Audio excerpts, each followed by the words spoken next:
What's up, Facebook? What's up, Instagram? Going live today on February 22nd, 2026. Yeah, first out the gate, I got to start doing this more often. First, straight out the gate, make sure you're following the correct pages. There's a lot of fraudulent accounts out there that are trying to scam people. There's also now AI videos popping up of me talking about things that I never talk about. So be careful who you follow. And make sure you pay attention to details, which is also part of this whole operation, is to pay attention to details. That's what the military is all about, paying attention to details. So make sure when you're looking at an account, make sure that it's not an extra T or an extra number in there, especially like a T or a 1 where fonts can look similar and they can add an extra letter in there. It's not me. So Linktree, LINKTR period EE / 1776 Nation. Real easy. That's my Linktree. It shows all my official accounts where you'll find my blue checks and my one red check of True Social, but it shows all my accounts on there. So make sure you're following the correct pages. I don't talk about certain things. So I'm going to reiterate that at the end of this video as well. So. But what happens though is these fraudulent accounts out there, they'll cut the front off and the end off, and most people never see that. So you got to be careful with that.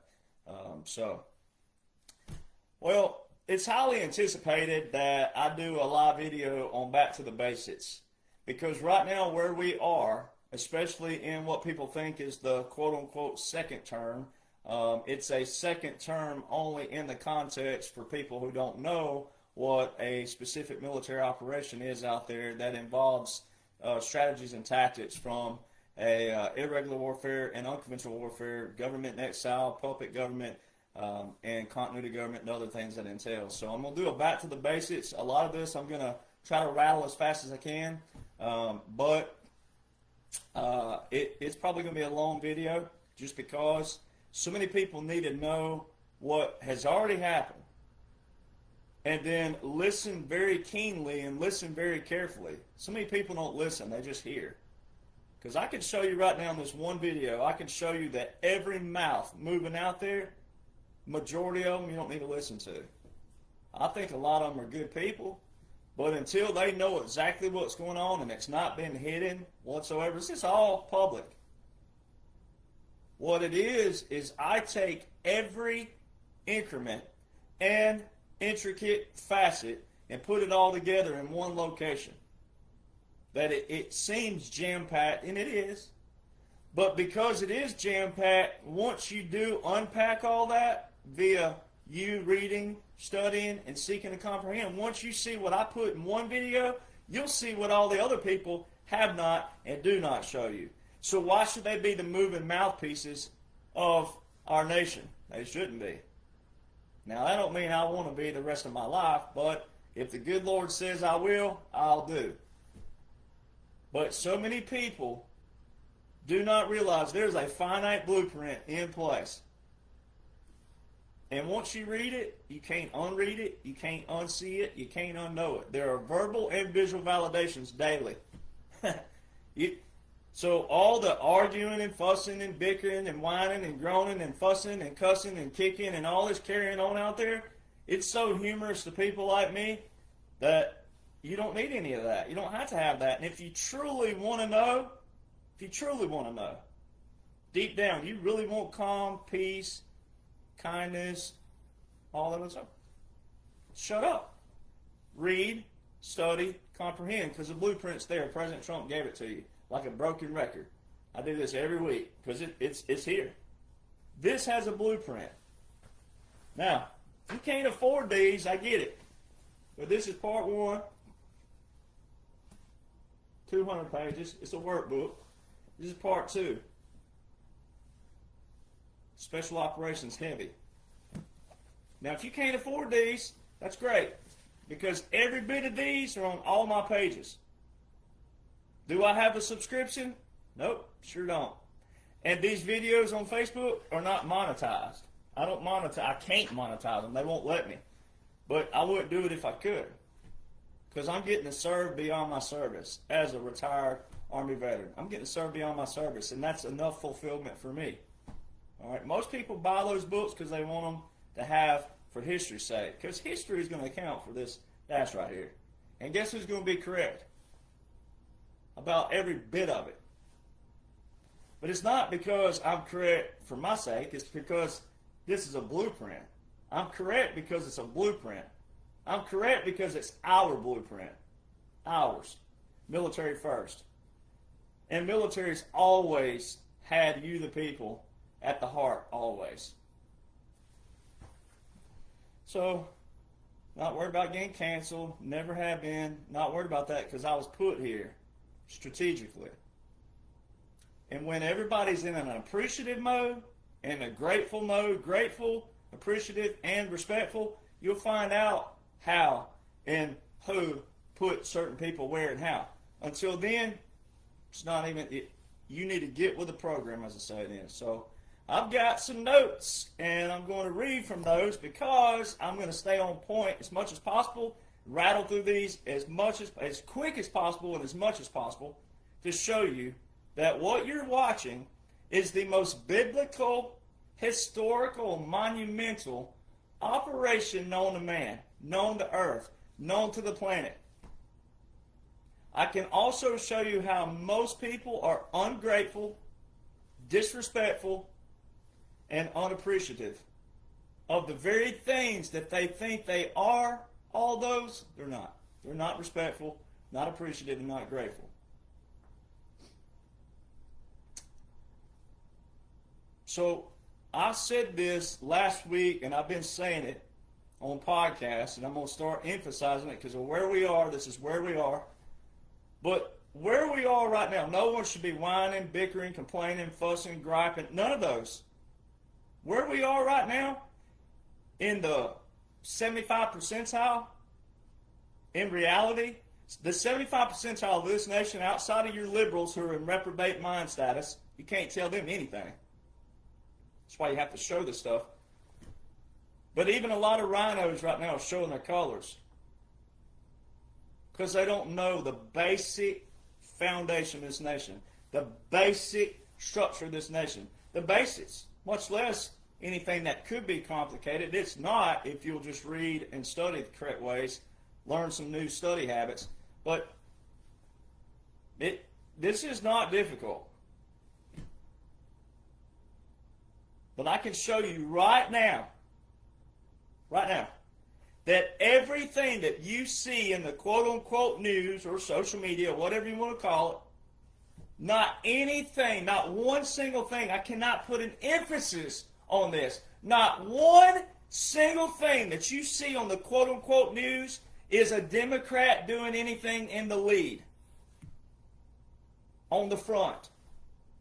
Everything that you see on the quote-unquote news, even though I know it's theater and it's all part of an operation, but for the target audience out there, in that mass majority still that has no idea about military operations, irregular, unconventional warfare, all the layers and various intricate details of those, every single thing is a President Trump action. And the Democrats are always following and trailing. So when you're bickering, whining, fussing, complaining, you're over here on the side with them. You're just claiming and thinking you're different because you're a Republican or you're conservative or you're a patriot. But when your attitude reflects negativity, Debbie Downer, all this other stuff, whining, complaining, fussing, fear, anxiety, stress, all that, nope, you're on the side with them. And you think you're different, and you're not. And that's why the good Lord and the military and different people put me where I'm at. Is I am that little fire you need under your rear end every now and then. I'm not your husband. I'm not your boyfriend. I'm not your cousin. And even if I am your family member, because I do have family who listen, but even then, you need a kick in your rear end every now and then. You need someone to snap you out of whatever it is. So when people say stuff like, oh, you use language, abuse of word. No, I don't abuse anything. If you're receiving facts via .gov, .mil, that's all I use are the laws and orders currently in vogue. If you can't handle laws and orders currently in vogue, and you're receiving it some way negative or abuse, no, you're the victim. You're playing the victim, and you're the victim. You're receiving it that way. I'm not delivering it that way because I don't know you personally. And even if I did know you personally, again, I'm delivering it in a manner to which you need to, if you're whining, griping, complaining, fussing, fearful, scared, and all these other things, then you need to hear it that way. Because you don't need to be any of those. Especially right now. Right now, you should truly be more in the golden age than anybody. And a lot of people are hung up on what is the end goal. See, most of your actions when you're negative and you're fussing and you're fighting and you're griping, complaining, moaning, bickering, fussing, cussing, stress, anxiety, fearful, and all these things, you're showing you don't even know how the government operates and functions. Now, I'm not a big government fan, never have been, won't ever be. But we do have to have a system of practice. We have to. Especially with population where it is. Because if we didn't have laws and orders and rules and regulations and procedures and things of that nature, structure, if we didn't have that, it would be pandemonium and it would be chaos. And people would be taking the law into their hands. There would never be a neutrality. There would never be principles. And a lot of people out there whining and complaining is a product of division, a product of acquisition, a product of the deep state's psychological manipulation. So our job, and why we've all been put here, people like me with the skill sets, is to flip you out of that. Counter psyops. If you don't want to be a psychological operation, then you probably should, hey, apply your brain. Read, study, comprehend. What are our goals? What are our missions? What's our foundation? What makes the United States of America different? Why are we the nation we are? It's our foundation. It's everything. So when you're whining, when your attitude reflects anything negative, we'll just say it like that. When your attitude is anything negative, then that means you don't know the basic core foundation of our nation. You're ungrateful, you're unappreciative, and you're disrespectful. Because I can tell you right now, one of the very key people who thought I should be a voice in all this, he said, man, always remember our fallen. Always remember our fallen. Go out there and speak for them, because they can't speak anymore. And so many of you drive by a national memorial cemetery. Somewhere, somehow, you drive by one. And you don't even think about them out there. All those white stones who died for you. 17, 18, 19 years old, majority of them. They died for you. Now, a lot of these wars we should have never been in. But we must address who put us there. It's not taken away from the soldier fighting, the soldier's heart, the soldier's grit, the soldier's heart, the soldier's love. That's still there. So the end goal for all of us as a whole is to have admins, plural. They're supposed to be, you're supposed to move from one administration to the next. That old saying, if it ain't broke, don't fix it. You're not a product of that. Everything before 2016 was a product of an admin getting in there and flipping things.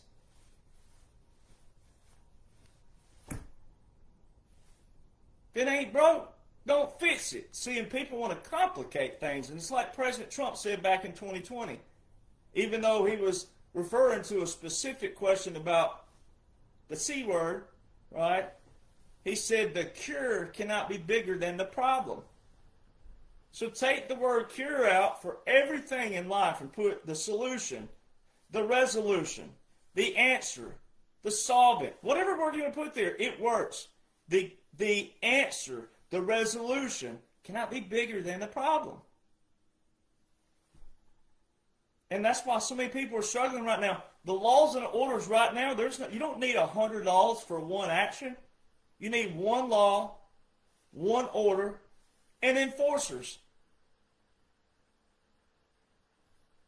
So everything you're watching right now this right here. Is 47 over with? No, it's not. The whole thing's in operation. That's why the dash matters. If that dash wasn't there, then it would just be a 45 admin and a 47. But the dash means continuous. It's a continuation. And then I show you everything that's put in place right here that shows you that. Well, most of the stuff put here is still right here, which means it's continuous. And military orders are not continuous orders, ladies and gentlemen. So if President Trump was supposed to be different than any other admin who abused powers, then military orders cannot be continuous orders. And straight out the gate, I'm going to go ahead and tell you right now too, newsflash, all you people out there hung up on the economy, every nation's in debt to each other. When you hear people trashing President Trump and the deficit, every nation's in debt with each other.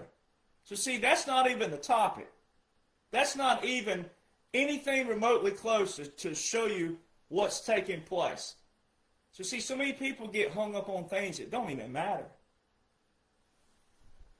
So, here we go.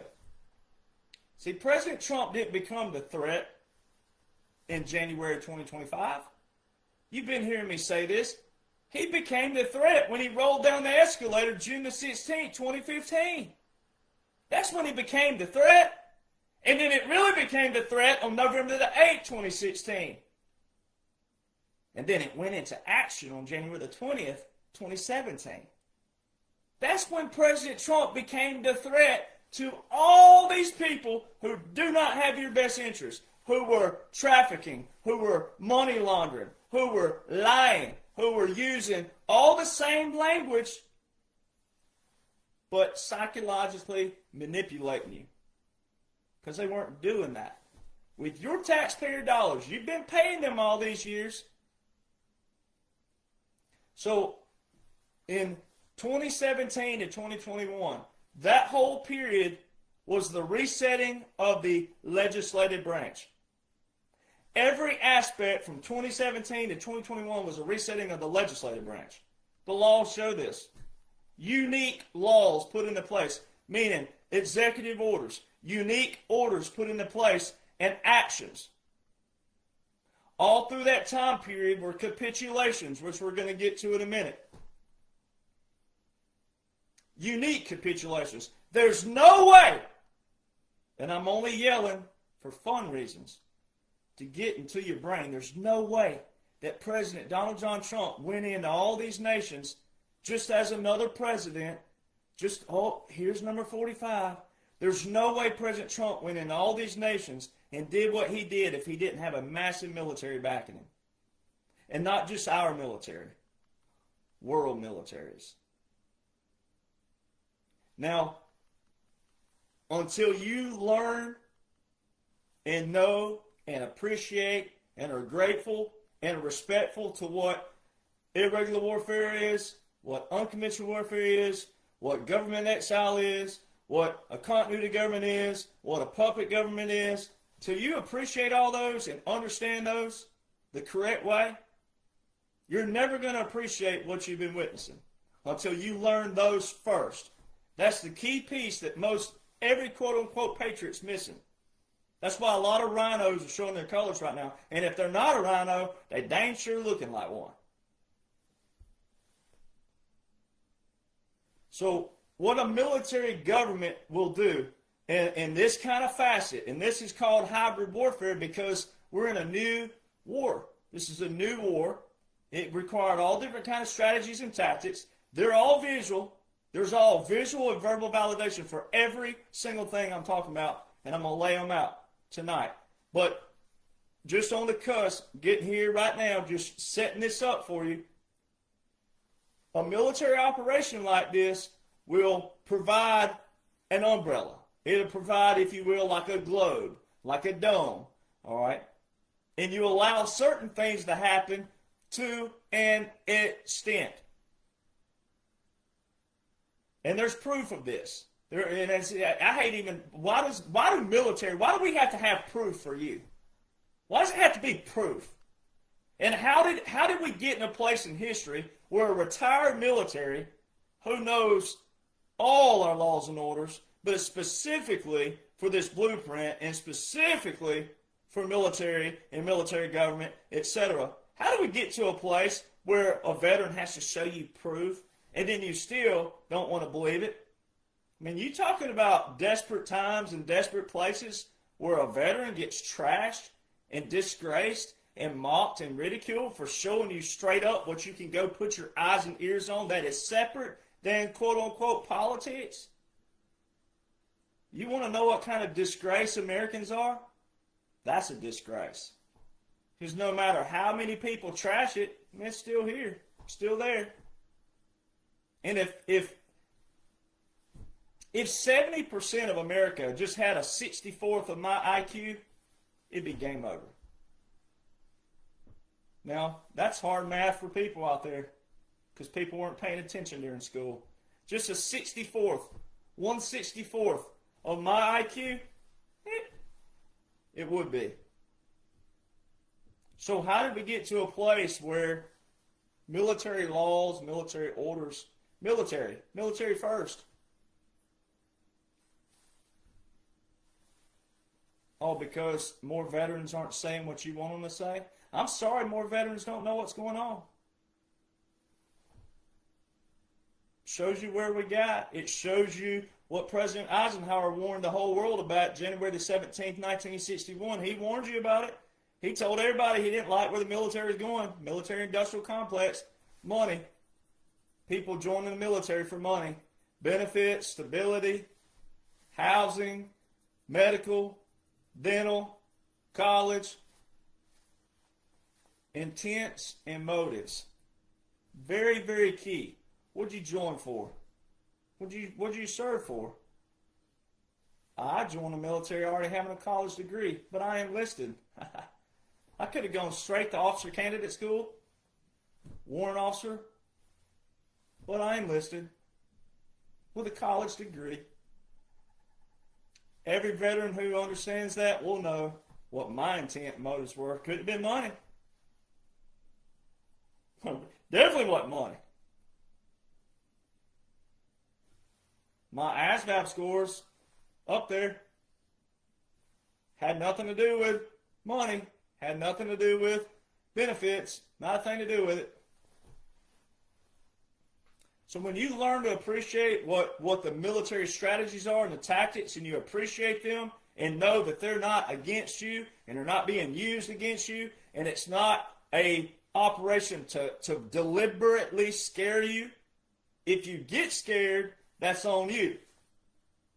See, there's a razor line right there. If you're scared and fearful, it's only because you don't have the foundation and the supplements to digest and go, whoa, this isn't bad.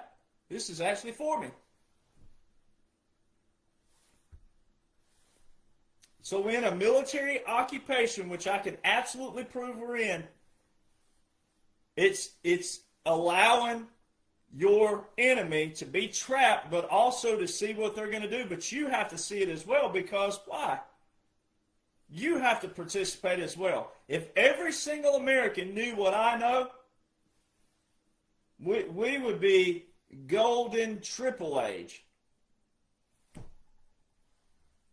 And you would have every authority and power back in your hands, but you wouldn't abuse it. And you know what to do with it.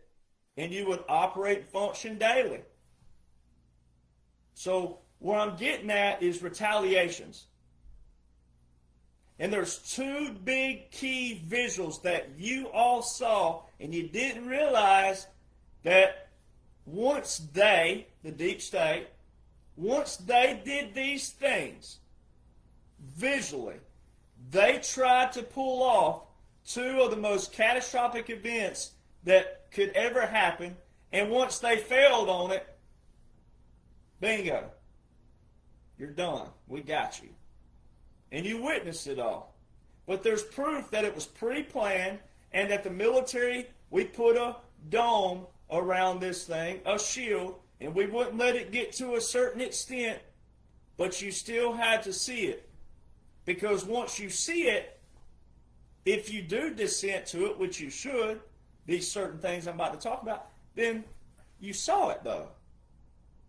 And if you've never seen something before, then now you have an awareness. Now you're supposed to gain the knowledge to know what you witnessed and what you became aware of. So in 2017, Anthony Fauci, his Georgetown speech says all. So you have the 2018 National Biodefense Strategy. We don't have another National Biodefense Strategy anywhere on the books.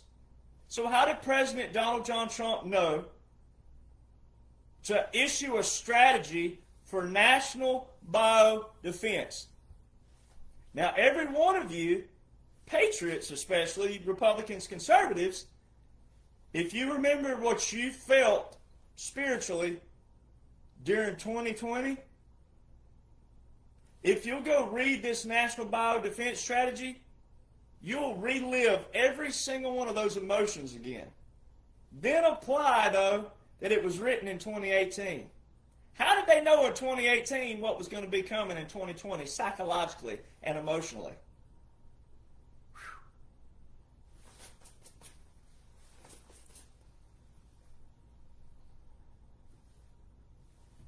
January 2021, all the distractions, all of what you saw, President Trump was all over the place. January the 6th, all the troops moving into D.C. First time in history, all 50 states, including Guam and Puerto Rico, were in one location at one time. And you think that was just for some old white man? 81 million votes, the most in U.S. history? You think that was just for that? Come on, people. Do the military better.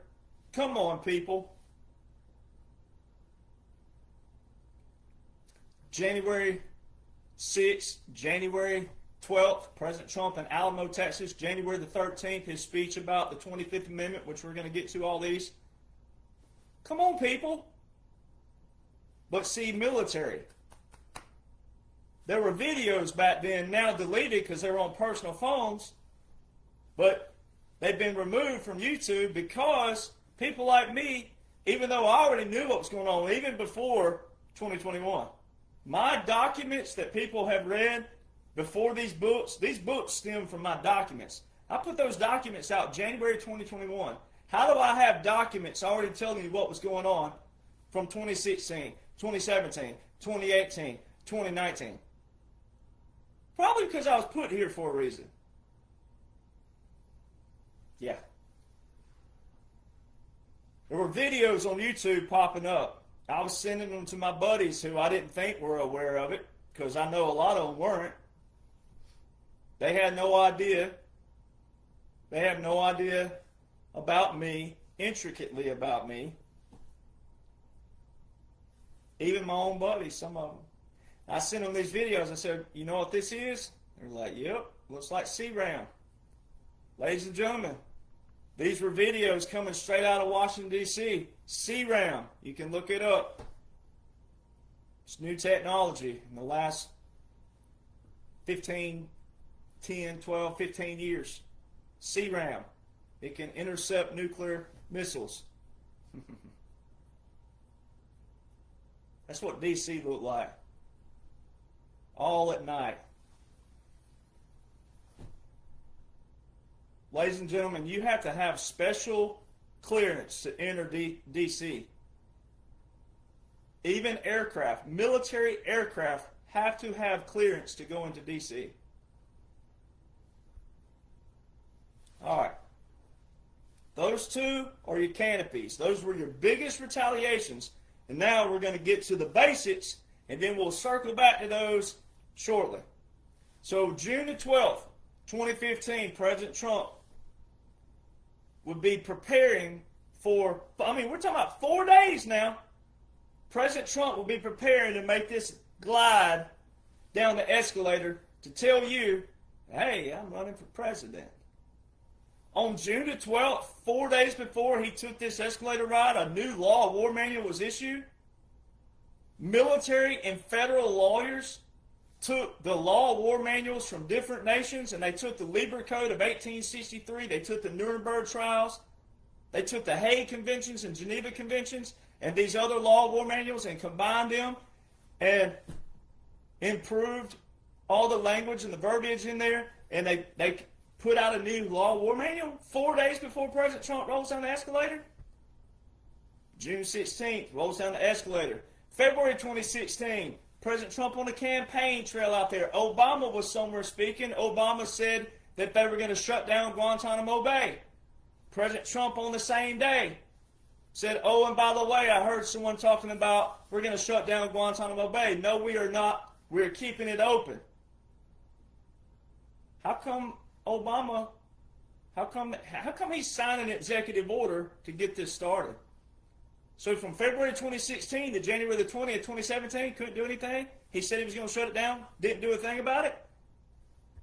April 2016, Unconventional Warfare, Special Operations Command.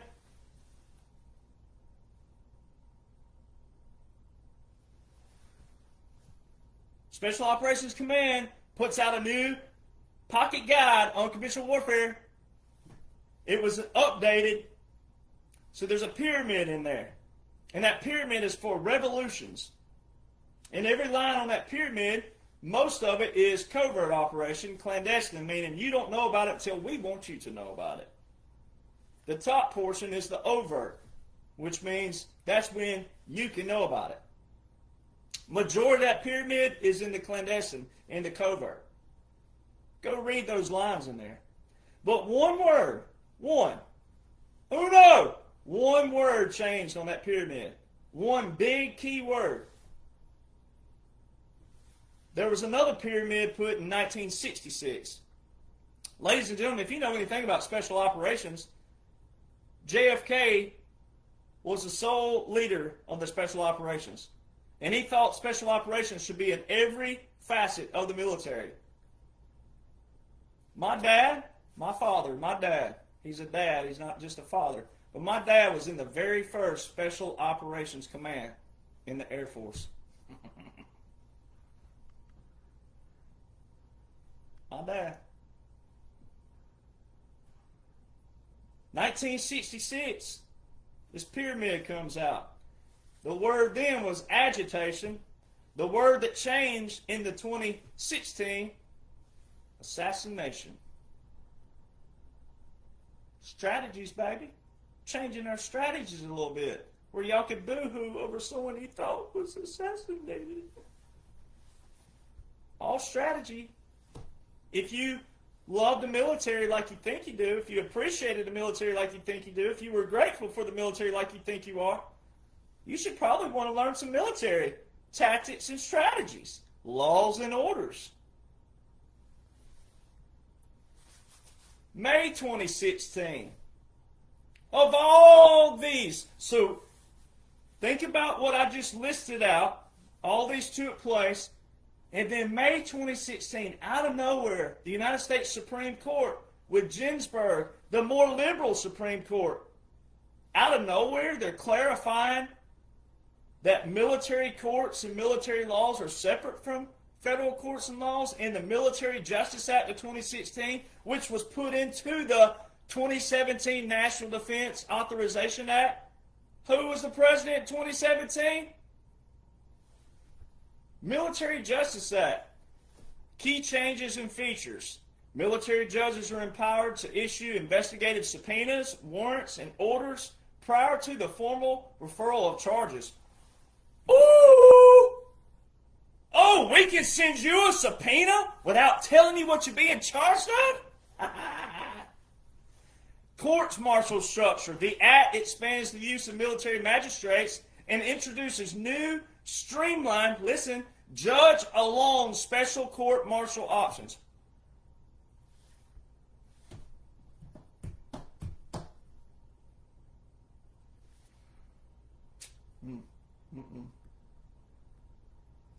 If people only appreciated the military. Now, you got to remember, too, during all this time period, President Trump's on the campaign and all these things are happening, you didn't know any of this was going on because you don't even know anything about it. Most of you people out there, not you patriots, I'm talking about the other people listening, you can't even name the 3 branches of government. So why are you whining, complaining, griping? You can't even name them. How can you be mad at someone for not doing something you don't even know if they're doing or not doing? You don't even know what the process is, so how can you even be mad? I mean, take a hammer and just... So you got to remember, all during this time period, when all these things were taking place back here, very fundamental resets, especially from a liberal Supreme Court, all during that time period, guess what they were yelling? Trump will never be president. Never, never, never. I guarantee you he will never be. We're talking about big people, big names. Never, never, never, never. Remember all that? Oh, ye of little memory out there. Oh, ye of little memory, ye of little faith. Boy, quickly, how do you forget? And you think you're a patriot when you're jumping ship on all these things? This is an operation. The whole thing's an operation. Ye of little memory, ye of little faith. You're not a warrior. You're not a patriot. If you've jumped ship, if you've forgotten everything, especially if you knew it, you're not a warrior or a patriot. You're actually more of an enemy than the liberals are. At least they display who they are. Remember Hillary? Remember Hillary saying that President Trump's temperament would get us in a nuclear war with North Korea? But yet instead, in all these capitulations, he became the first sitting president to walk into North Korea? Where'd you go, people? Where'd you go? North Korea, China. He was the first political leader of any sort in 500 plus years to go into the forbidden city of China. So see, I'm going to paint the picture later in this podcast. I'm going to show you how, no, China is not acting on their own right now. If you'll commit all these to memory and to heart, you will know that what's taking place right now is theater. Because this ain't over with. This ain't. We're right here. We're not even nowhere near the 7.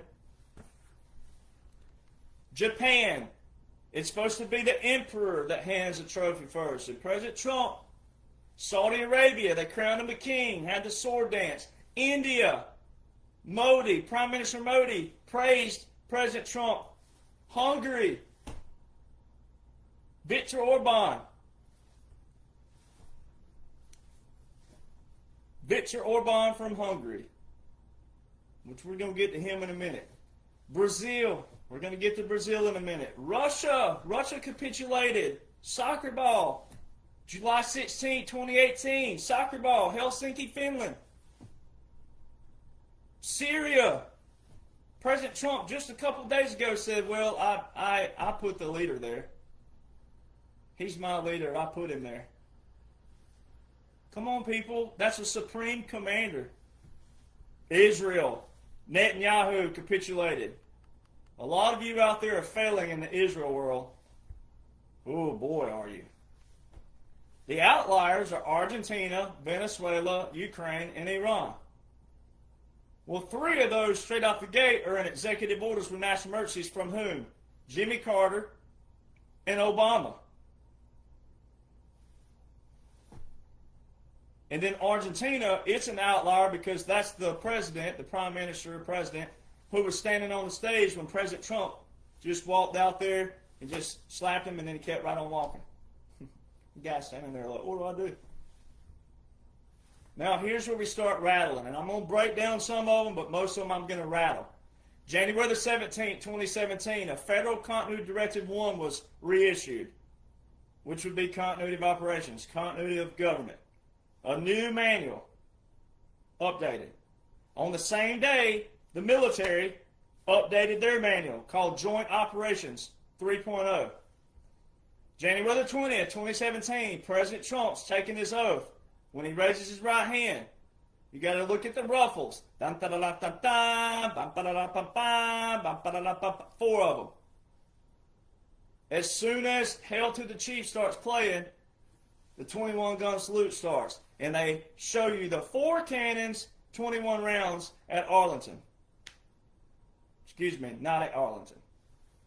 I'm thinking of Joe because I talk about Joe all the time. 21 rounds in the National Capital Region. Very key.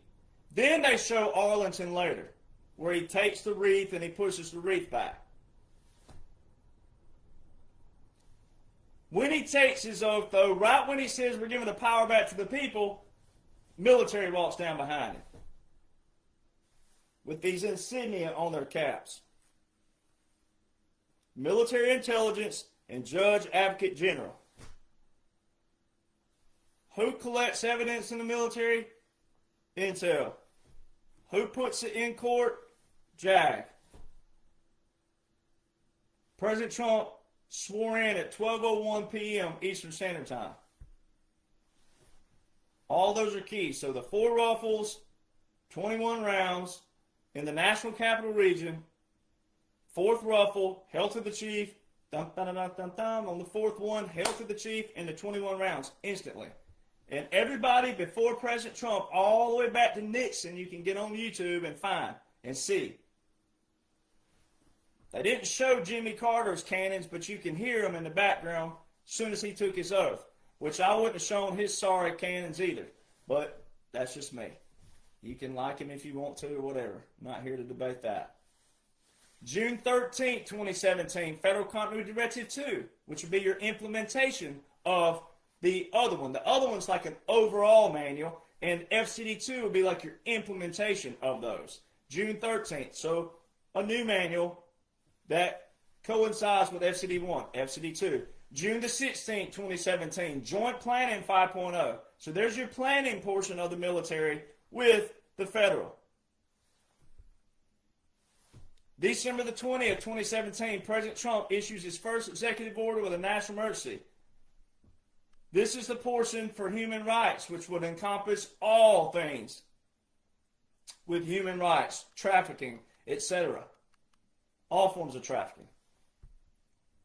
January 23rd, 2018.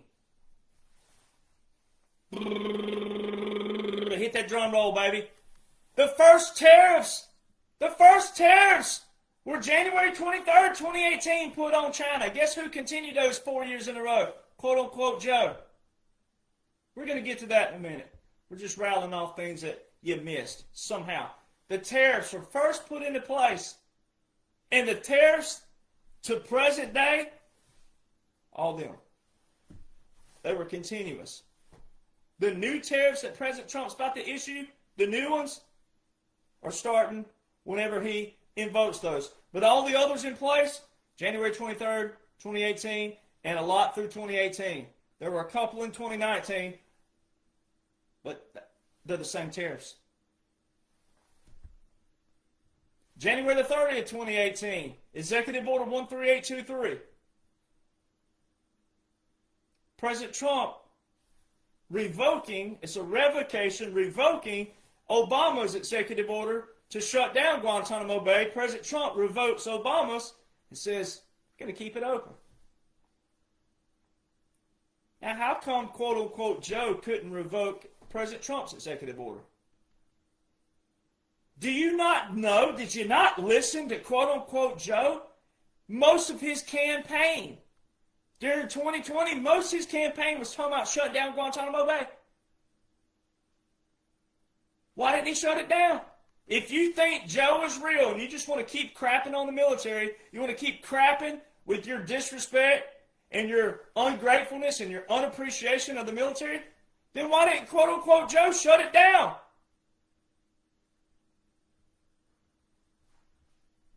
Come on, people. Now, an executive order itself don't shut down Guantanamo Bay, but since Obama established an executive order to start the process, then President Trump revoked Obama's. If quote-unquote Joe was real And quote-unquote Joe ran on he was going to shut down Guantanamo Bay. How come he couldn't even revoke President Trump's executive order? September the 12th, 2018, Executive Order 13848 with a national emergency for election interference. 2 months after that, never before has the military deployed to the election polls until November 2018. 2 months after this executive order for election interference was put into place, and you think that's a coincidence? And they've been deployed for the 2018, 2020, 2022, 2024 elections. Military orders are not continuous orders. February the 5th, 2019, Proclamation 9844, which we'll get to in a minute. I'm going to break it down later. But that's when it was put into place. May the 15th, 2019, Executive Order 13873. That executive order specifically with the national emergency is the very executive order that President Trump's been using to shut down mainstream media. That's what The View is being investigated under. That's how CNN got hammered. That's how MSNBC, as he calls it, DNC, but the Democratic National Convention, President Trump swaps the letters on purpose for being funny. Every aspect of the mainstream media, Jimmy Kimmel, all that controversy, all these, that executive order right there. So why did quote-unquote Joe continue it 4 years in a row?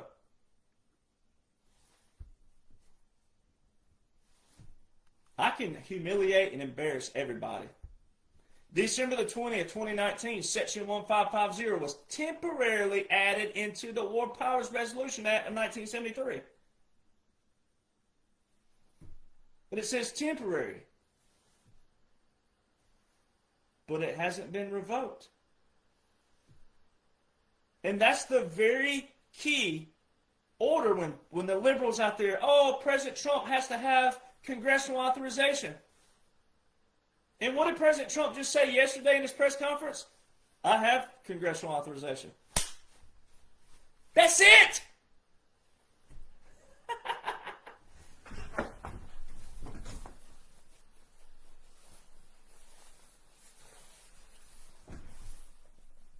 I can't twerk, but I can cowboy up, baby. December the 20th, 2019, you know what day that was as well? The Global Fragility Act. You probably want to go look it up too, because it's very big. Also, the Space Force was established that day. The same day that Congress gave President Trump congressional authorization. Oh, what happened? Oh, we have the Space Force established. March the 15th, 2020. That was the first big shutdown. You know what happened that day? You know what started happening right after that? Heavy military operations, ladies and gentlemen. When you're sound asleep, snug as a bug in your bed, I was out 2, 3, 4 a.m. We were all out military. The skies were lit. Every military that's in positions were operating heavy. Heavy. The skies were full of Glowmasters. They were full of Stratotankers. They were full of everything. Helicopters, you name it. You don't pay attention to that. You don't even pay attention to regular aircraft around you. I love this stuff. Yeah. Thank you, Lord, for choosing me. March 23rd, article got put out. The article said, President Trump's going to install a general just in case the law breaks down. Ladies and gentlemen, you do not install a general. Generals have worked all these years, ranked all those. You don't install a general. That was verbiage of a different form of a proclamation showing you none of this is real.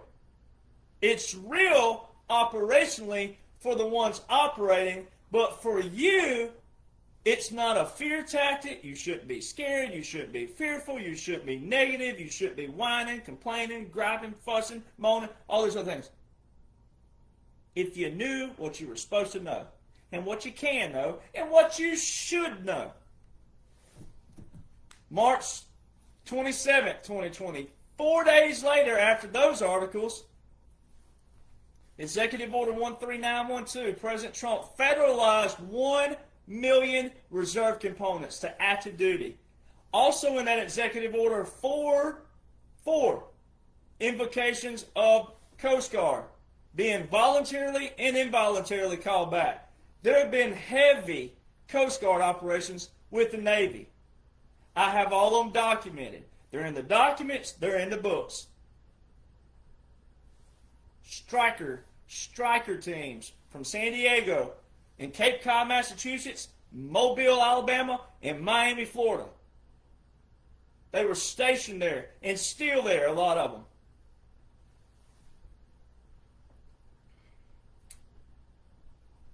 April the 1st, just a few days after that, Southern Command launches the Caribbean, all the stuff you've been seeing in Venezuela, Colombia, all these strikes on the narco subs and all these things. That operation was launched April the 1st, 2020. They didn't give it a name until last year. It's called the Southern Spear. Oh, Spear. Where would I know the spear from? Oh, that's right. The spear, the tip of the spear. Southern Command and Special Operations. How come we have special operations all over the Caribbean? How come we have special operations all over Costa Rica, Panama, Colombia, Venezuela? How come I have documents of this?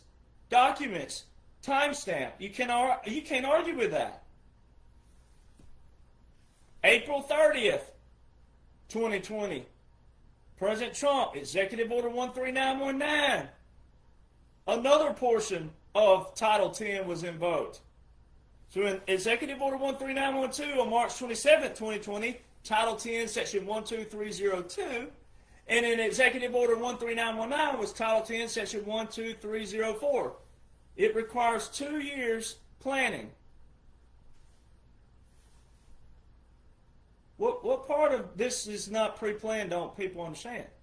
And I've gone over this, so it means that people don't listen. People don't seek to listen. July 1st, 2020, President Trump ended NAFTA.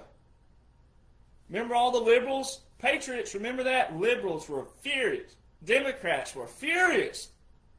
How dare he end NAFTA? It's been working all these years, NAFTA.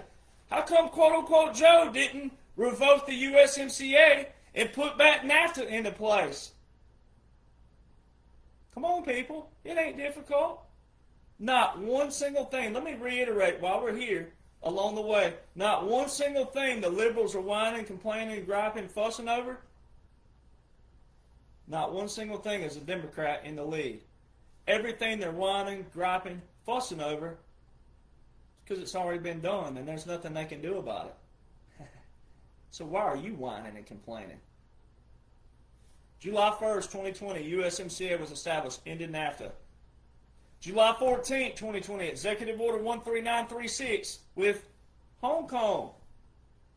Well, what did President Trump say a couple years back? What did he say? He said that China has taken over the Panama Canal, and he said more specifically Hong Kong. This executive order, ladies and gentlemen, was July 14th, 2020. Why did quote-unquote Joe continue that executive order 4 years in a row if he were real and if he were president? The 4,000 Marine Corps, hoorah, the 4,000 devil dogs that were sent to Panama last year? This executive order with a national emergency. Congressional authorization was already there. December the 20th, 2019. August 28, 2020. There's a report. That report given to Congress, at the top of it is titled the Military Justice Act. Now, if you subtracted out 180 business days, not regular days, but business days, if you subtracted 180 business days from August 28, 2020, guess what you land on?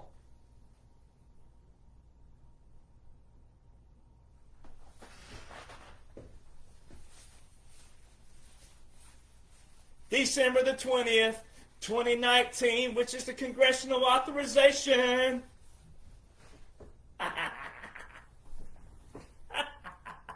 I'm going to tell the VA that I found a new way to get my physical therapy in. It's called the cowboy twerk. So August 28, 2020, congressional report titled Military Justice Act. And you subtract 180 business days. Well, you know why the 180 business days matters, ladies and gentlemen? That's not a number I just randomly came up with.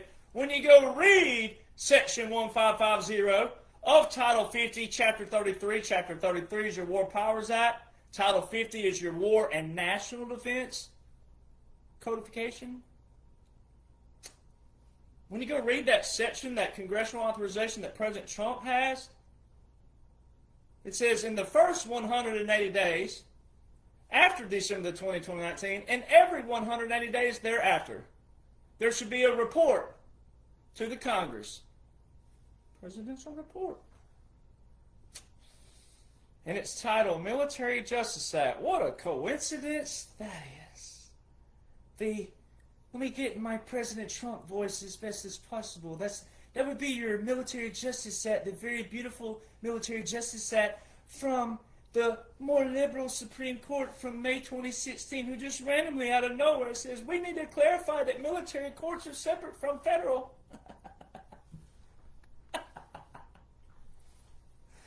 Oh, I think I was more like Michael Jackson there, but we'll see. September the 15th, 2020, the Abraham Accords, peace in the Middle East. Oh, where are all you Israel haters out there? Boy, are you showing what kind of reprobate mind you're in? So you want to blame Israel, just all of Israel. You want to blame all of Israel, that Israel killed JFK. So you want to damn all of Israel. Kill all the Jews, kill everybody. That's what you're saying. When you say that, that's what you're saying. And when you say that, you're also doing the same thing that people do when they say they want retributions for slavery. That's the same principle. When you say that Israel's responsible, who in Israel? Who are you trying to punish? Clarify who in Israel are you trying to punish? You trying to punish the people now? That's like in sports. In college, they used to do this, probably still do, but I ain't heard of it happening lately. But they used to have probation. So when a team committed some kind of, recruiting or something happened, it could happen in, let's say, 2000. But then they would punish the team in 2005. What did the 2005 team do to deserve that? Those kids weren't in 2000. That's what you're doing when you say crap like that. You look ignorant. Well, ignorant. I'm going to stick with light terms tonight. You just look ignorant. I'm not going to use other terms. You look ignorant. You look unchristian and you look ignorant. Let me just put it that way. November the 3rd, 2020. Oh, the big day. Rhinos. If rhinos only knew what was going on lawfully, they wouldn't say too much about the 2020 election, because if you knew what was going on all around that day, then you would know it's part of the operation. And it was going to happen anyway because you had to have a presidential running. You had to have a presidential election. November the 3rd, 2020, 4-star general, 4-star, tweeted that we have our National Guard working with our Cyber Command and National Security Command with our joint partners all around the world. What? Excuse me again? So our National Guard's working with the Cyber Command, the whole Cyber Command, and the National Security Command with our joint partners all around the world.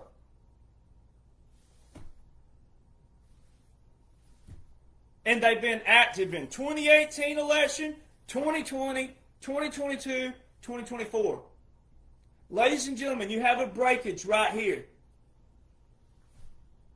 Military orders are not continuous orders. So how were the National Guard cybersecurity teams active in 2022 and 2024 when Joe, quote unquote, Joseph Robinette Biden Jr. has not one single Title 10 or Title 32 invocation anywhere?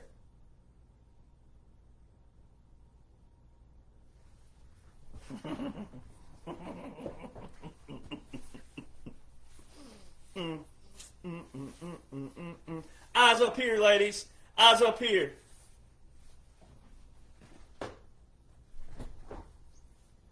There's just a few things that absolutely prove, absolute, not just halfway, 75, 85, 95, absolute 100% proof. If you respected the military, if you were grateful for the military, and if you had an appreciation for the military. November the 12th, so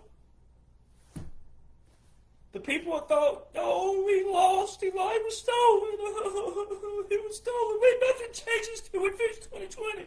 All those people, why was President Trump issuing Executive Order 13959 with a national emergency 9 days later? November the 12th. That's the very executive order that freezes all the assets of those who are illegally, unlawfully funding the Chinese Communist military. And I'm going to skip ahead because it was signed November the 12th, 2020, but I'm going to skip ahead just for this one sake. It went into effect January the 11th, 2021. How come, quote unquote, Joe did not terminate that executive order if he were real? How come he continued that executive order 4 years in a row? That's the very executive order that freezes all the assets. As soon as that executive order went into effect, January 11th, 2021, guess what happened? Mark Zuckerberg from Facebook started dumping $25 million in his stock daily. Daily!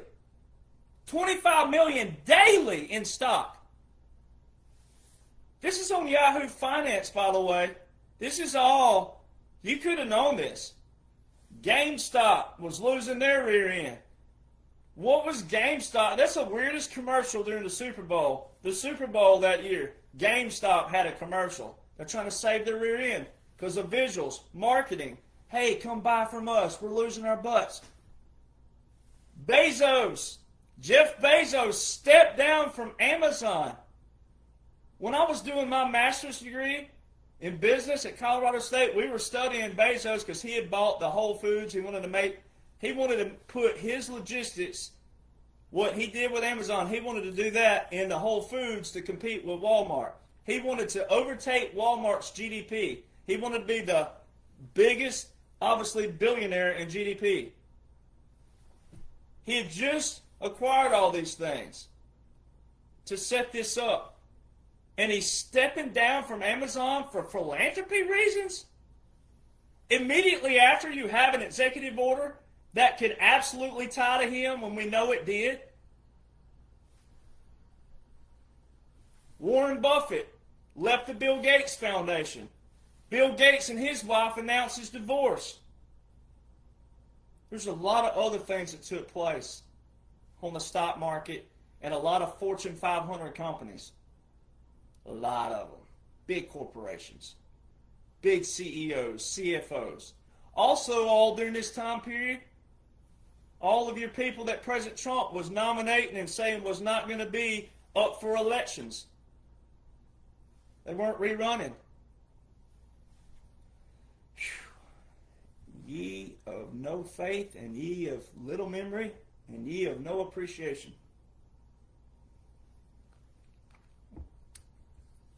December the 7th, 2020. Now you got to keep in mind, follow everything as we're going. The election, quote unquote, stolen. December the 7th, 2020. Executive Order 13961. President Trump invokes a continuity of government through the Federal Mission Resilience Strategy. Go read it. Federal Mission Resilience Strategy, which is leading up to what's about to come and take place 21 to 25, which would be your government in exile, which would be your continuity of government, which would be your puppet government, which would be your military government, which would be your military occupation, which would be all these. This is leading to it. President Trump, Executive Order 13961, December the 7th, 2020. 3 days later, Executive Order 13963 is the most recent to date, as we speak, February 22nd, 26th.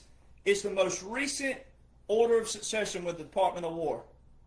Every president has had an order of succession with the Department of War except for quote-unquote Joe. If you knew what an order of succession actually meant, you would see how big a deal that is.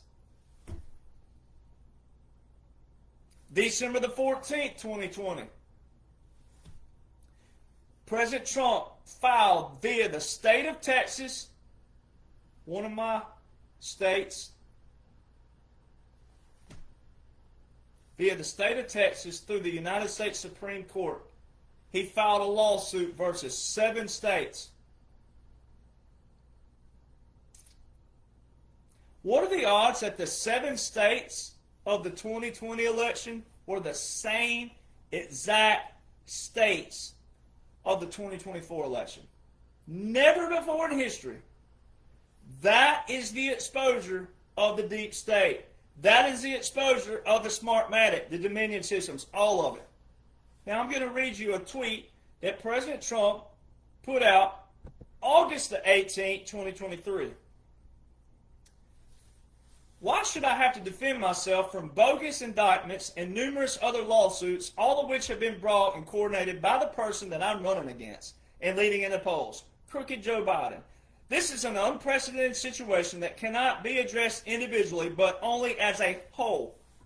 These, and he put in all caps, these, all caps, 7 cases are all about election interference. A very unfair situation that should be addressed by the United States Supreme Court, or other presidents will do the same thing.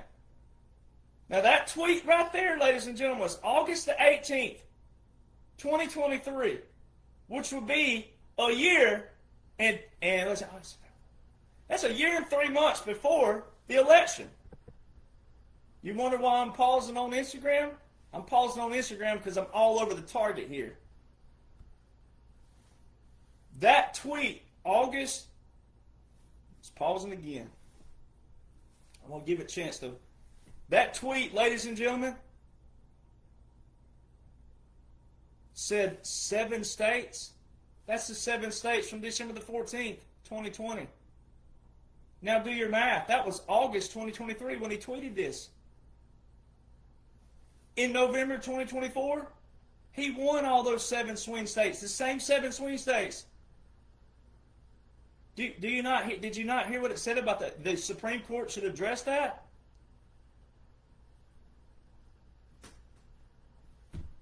It's been addressed, baby. Just seeing the rollout. But they got to roll it out in ways that gets people. If President Trump, even right now what's going on with Georgia and all these other states, they're showing people the facts and people don't believe it. It's been 5 years. They've had time to tweet this. See, people ain't going to believe it that way. So what they're going to have to do is things like the governor of California. Let's say that the guy wins, Republican. Then it'd be like the first Republican to win in many, many, many, many years. So then they'll do what? Then they can show it that way. They'll be like, well, this is how I won. There's a lot of ways and strategies they can do this. But people right now don't appreciate facts because they don't even know what the facts are supposed to look like. Because they have no foundation, no principles, no standards. None of that. So they can't appreciate anything because they don't even know what to appreciate. Our education in this nation is stupid. It's stupid. December the 14th, same day, President Trump attends the Army-Navy game. He was announced as the 45th president. None of the headlines out there, ladies and gentlemen, if you go back and look, none of the headlines on YouTube, it don't say, his last game as president. It don't say that. It says the 45th president attends the Army-Navy game. How come, quote-unquote, Joe, who was a standout high school player in football, how come, quote-unquote, Joe never went to one single Army-Navy game?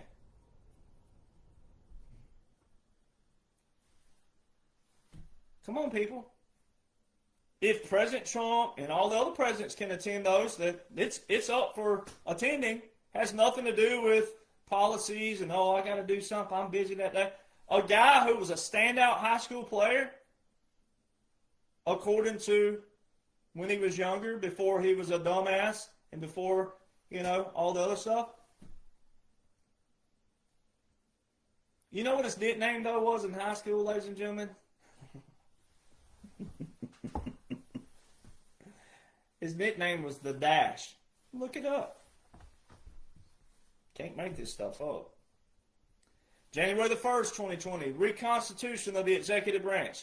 That's one of the publications that will be up under the FCD1 and FCD2 from January 17th and June 13, 2017. Reconstitution of the Executive Branch. If you knew what Reconstitution meant, especially following December the 7th and December the 10th executive orders, moving into so you go over here, the continuity of government, Reconstitution, it specifically says in there, in I think it's 2.3 bullet point in that Reconstitution, says that when a new form of government, when the new seat of government cannot be established in Washington, D.C., Congress, with their enumerated powers, will get with the states and reestablish a new capital.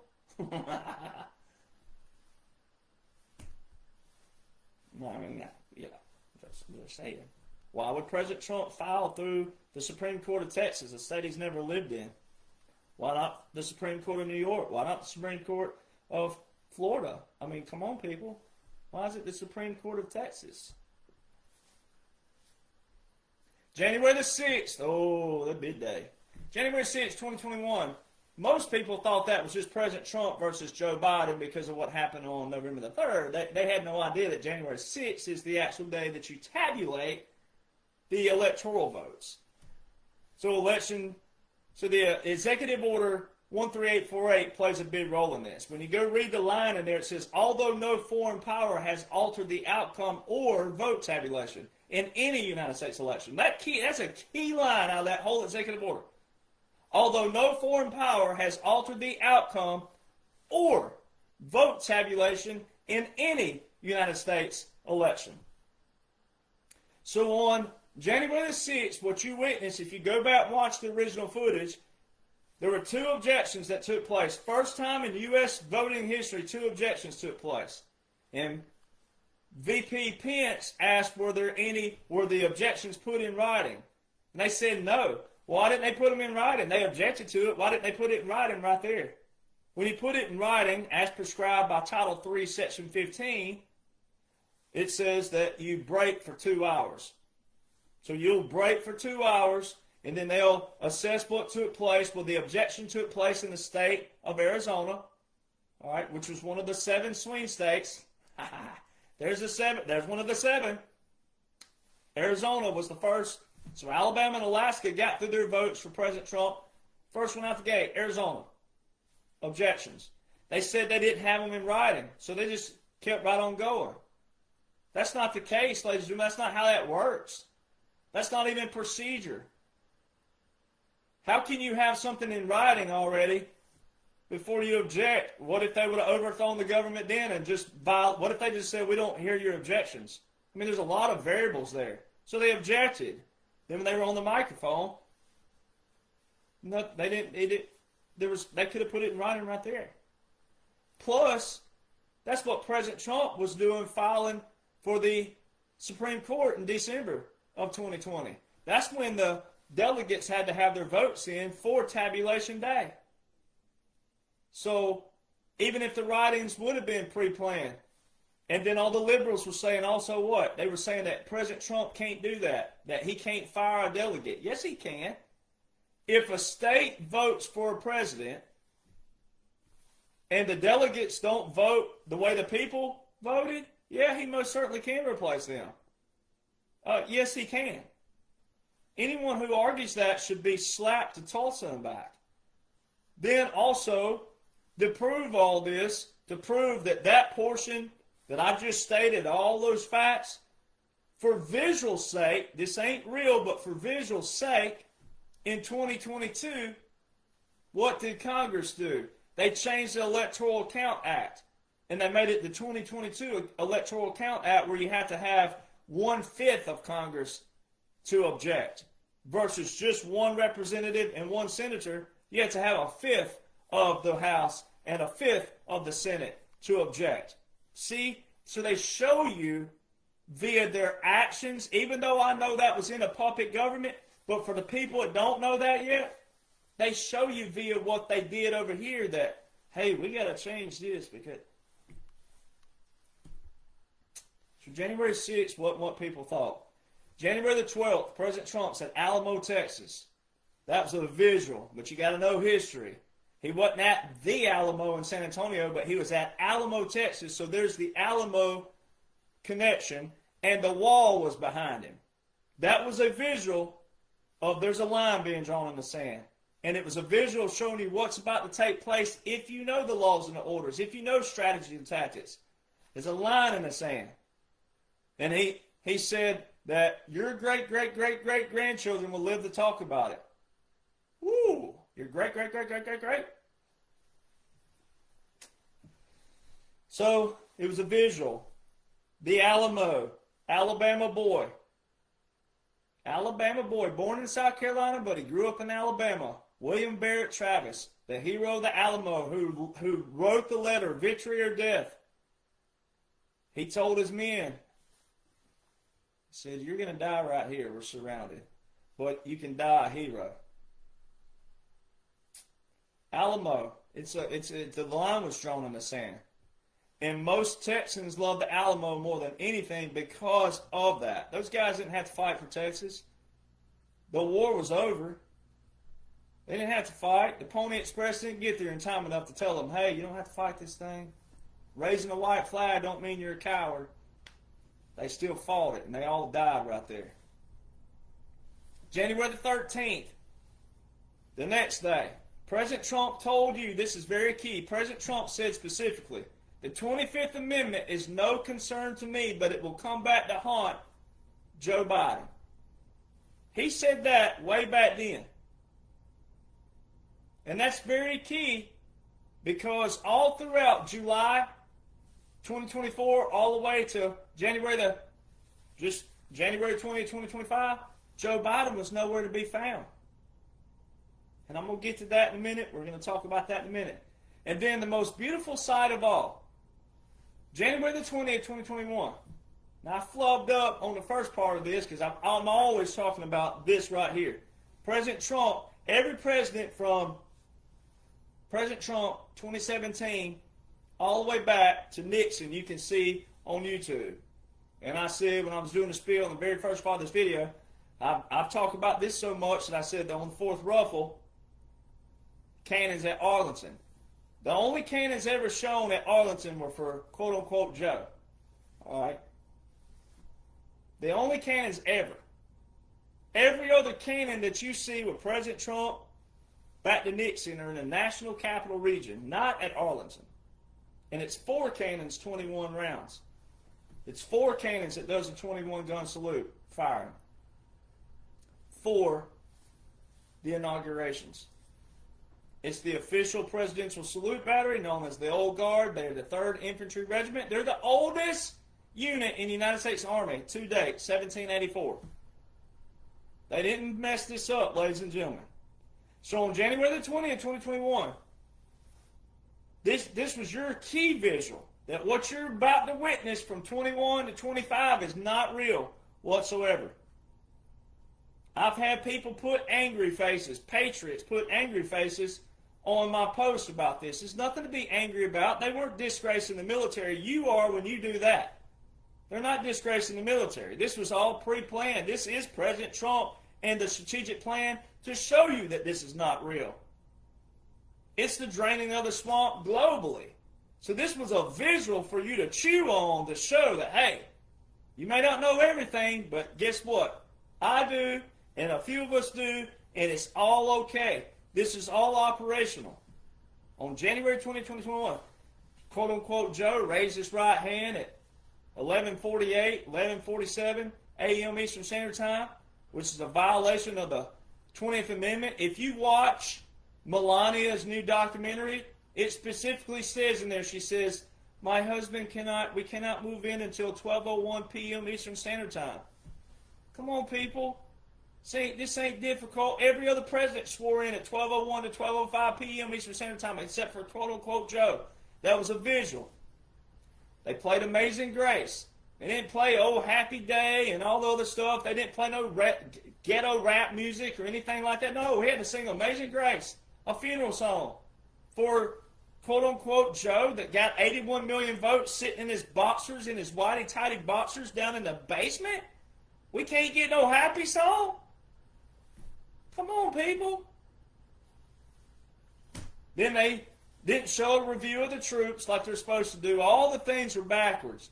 They showed the National Guard turn their backs on the motorcade. We don't turn our backs on the moving flag, ladies and gentlemen. We don't on the commander-in-chief, but we definitely on the moving flag. If you think that this was all coincidence or that many National Guard flubbed up, you have disrespect for the military. You have no appreciation for the military.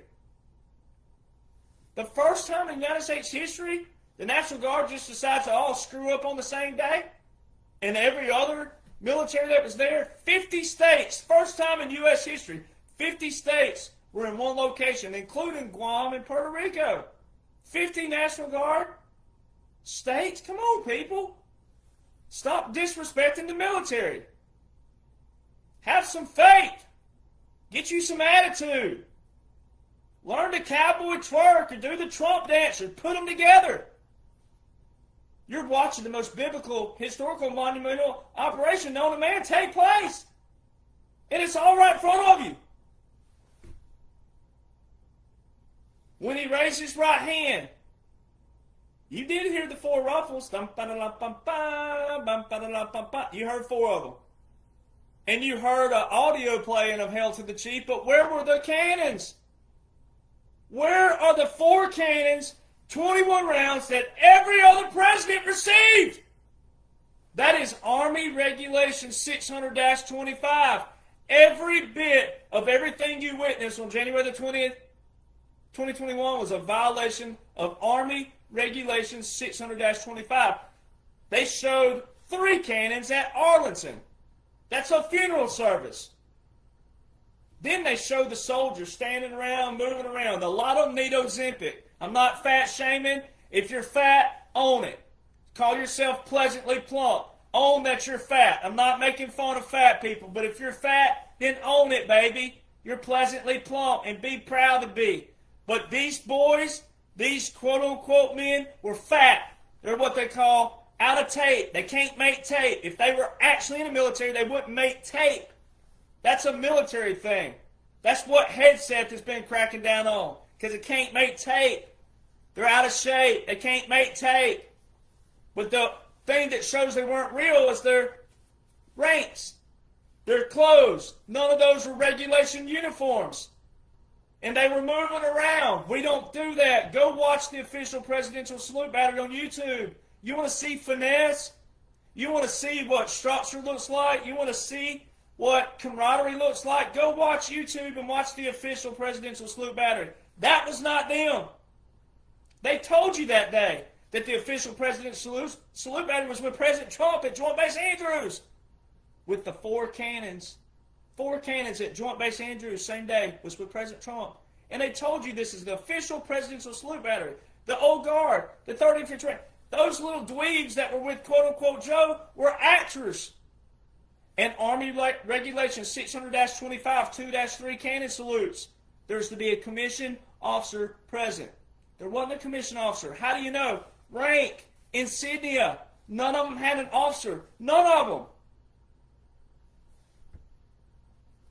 January the 20th, 2021 to 2025 was the government and exile and puppet government. Military and military law was founded first in this nation. If you have a problem with this, 1, you're in the wrong country. 2, again, if you have a problem with that, you have a problem with this nation, and also you're acting as an enemy, and you're ungrateful and unappreciative of the military. Now, Presidential authority versus congressional authority. You'll have people talk about, well, Congress can't, it says in the Constitution, Congress declares the war. That's correct. But the president is the what? Commander-in-Chief of the Army and the Navy. So it means it's a joint. Now I'm going to read from President Roosevelt, Franklin Delano Roosevelt, September the 7th, 1942, where he specifically said, right here, we cannot hold the actual cost of food and clothing down to approximately the present level beyond October 1st, but no one can give any assurance that the cost of living can be held down after that date. Therefore, I ask Congress to pass legislation under which the President will be specifically authorized to stabilize the cost of living, including the prices of all farm commodities. The purpose should be to hold farm prices at parity or at other levels of recent date, whichever is higher. I ask Congress to take this action by the 1st of October. Inaction on your part by that date will leave me with the inescapable responsibility to the people of this country. And it paused again on Instagram. I hate Instagram, but it's still Facebook. It says, I ask the Congress to take action. It's pausing again. I'll be dang. All over the target.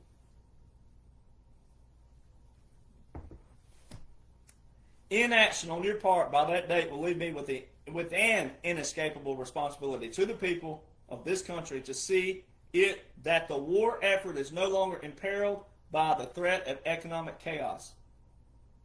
In the event that Congress should fail to act and act adequately, I shall accept the responsibility and I will act.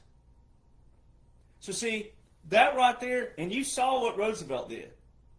We used a puppet government and a government exile during World War II. Now, it was a different strategy because the whole playing field, the whole battlefield, everything was different then. But it doesn't matter. It's the fact that the president can most certainly do this because our military and military law came before the Declaration of Independence. It came before the Federalist Papers. It came before the Constitution. If you have no appreciation for that or disrespect for it or ungrateful, then you don't even appreciate our foundation. You don't even know how the Declaration of Independence set up for the Constitution. You don't even know that the Revolutionary War on which they were operating with military law brought about all this. So yes, the president can most certainly act in the commander-in-chief role. And there's emergencies. And all of Roosevelt's speech was about what? Inflation.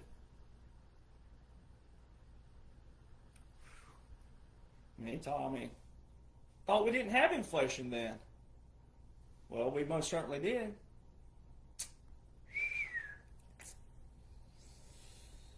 Then you had President Eisenhower, who was also a 5-star general.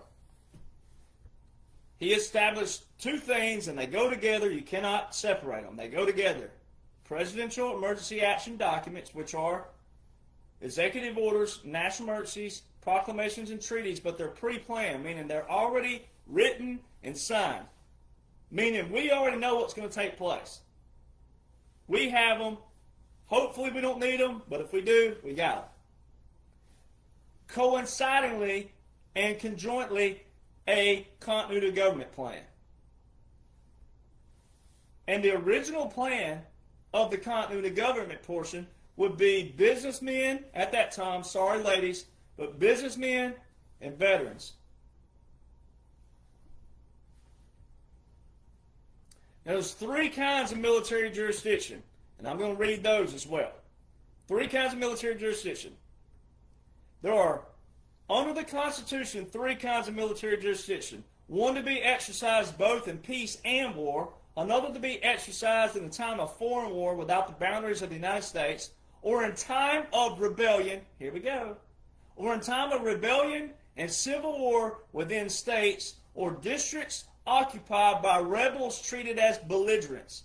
And third, to be exercised in the time of invasion and insurrection within the limits of the United States, or during rebellion within the limits of states maintain an adhesion to the national government when the public danger requires its exercise. What did President Trump tell you over and over and over and over and over and over and over? No, it's not hung up. It ain't Instagram hung up this time. And over and over and over and over and over and over. We've been invaded. It's been an invasion.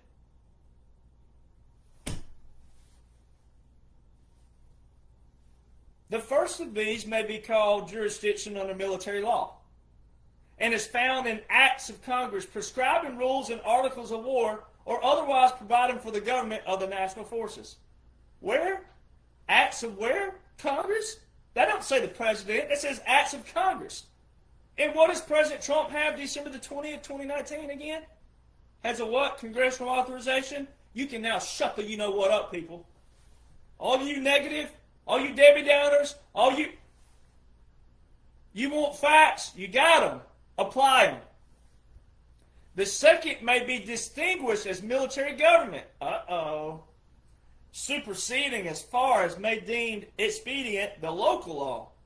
What did that article say March 23rd, 2020? Just in case the law breaks down, President Trump's going to install a general. What's it just say right here? The second may be distinguished as military government as far as may be deemed expedient the local law and exercised by the military commander under the direction of whom? The president. With the express or implied sanction of who? Congress. What is President Trump doing? What have you seen in the streets everywhere? Military. Where's the congressional authorization? December the 20th, 2019, Section 1550, under Title 50, Chapter 33, which is the War Powers Resolution Act, which is unconstitutional, by the way, but because all of the people that thinks it's constitutional, well, guess what we're doing? Because you think it's constitutional, then we'll use your own bullcrap against you. Be careful what you wish for. The third may be denominated martial law proper and is called into action by Congress or temporarily when the action of Congress cannot be invited and in the case of justifying or excusing peril by the president. Now that just told you right there that there's cases where Congress can't do it, the president can. In times of what?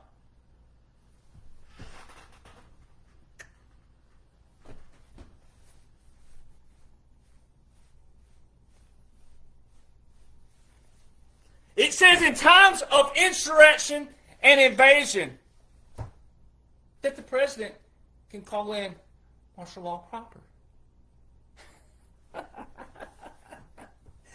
All these people out there saying that Congress is the only one who can do this. Nope. You probably need to know military. You might want to appreciate the military, be grateful for the military, because you might put too much faith into Congress, and Congress may do what? 150 years worth of bullcrap that you already lived under. So you probably want to listen to military first, because if military ever turned on your butts, you're really in trouble. Because who has all the weapons, the equipment, and the ammo? We do. So if we ever turned on you, you're really in trouble. Especially all of you keyboard warriors all over social media. You ain't doing nothing. You ain't doing nothing. Oh, President Trump, he's one of them. He's turned on that. Well, you ain't doing nothing even if he did. Sitting on your little comment boxes.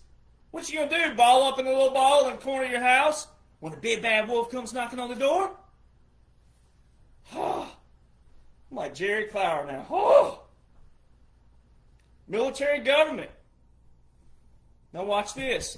Let me just read straight out of the Law of War Manual. Here's the Law of War Manual for you. People say, well, why would they let this happen? Well, why did you let it happen? You let it happen.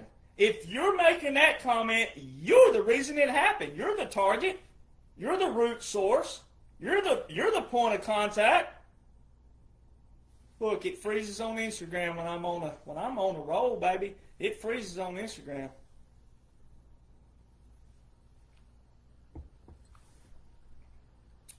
Instagram always freezes when I'm on the top when I'm right over the top. Law War Manual. People say, well, why would they let this happen? Why would they show that?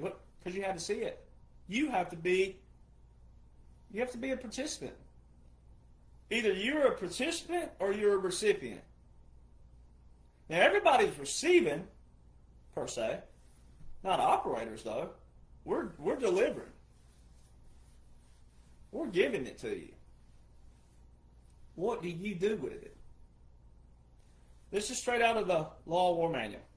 Military government is the form of administration by which an occupying power exercises governmental authority over occupied territory. The necessity for government arises from the failure or inability of the legit government to exercise its functions on account of the military occupation or the undesirability of allowing it to do so. Of doing what? Allowing it to do what? Allowing it to do so. The undesirability. Didn't want to do it. It's not that we wanted to do this. See, that's where people are struggling here. It's not that we want. Somebody had to draw a line in the sand. Somebody had to say, you know what, enough's enough. The people have been lied to, manipulated, beat down, tore down, everything, brainwashed, that you can't even appreciate a retired veteran sitting here showing you all the answers. These are your answers. It's all there. And then it's an operation, meaning that we didn't let it go. We let it happen, but we wouldn't let it go too far. People out there talking, oh, people are dying, Derek Johnson, people die every day, people. In case you hadn't listened to Hank Williams lately, you're never getting out of this world alive. You're going to die. How do you die? You going to die whining, complaining, griping, fussing, never raising a hand, never raising a stick, what? You going to die that way? Or you going to flip this script around and be a participant, not a recipient? Which one is it?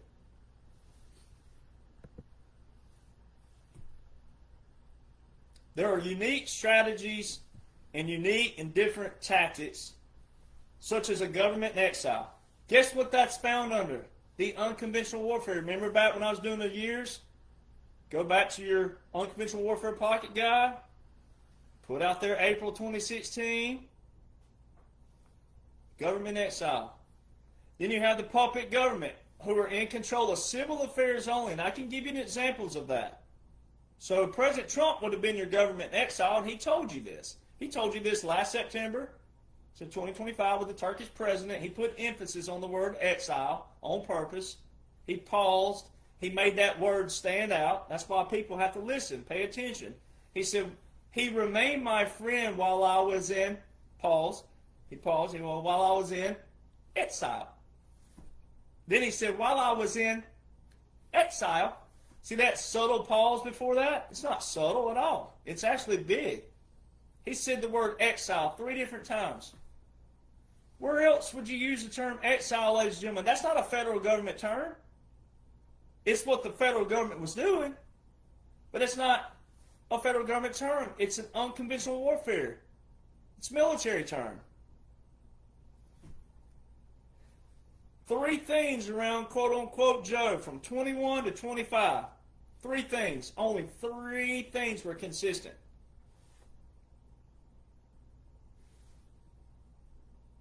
2 of those 3 were the headbands you saw walk down behind President Trump January the 20th, 2017. Military intelligence, Judge Advocate General. The 3rd one sounds like 2, but it's only 1 because they're under the same command. The 3rd one,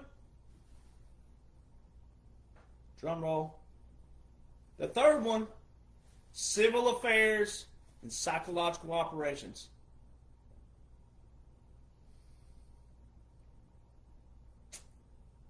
Also, every single uniform around quote-unquote Joe,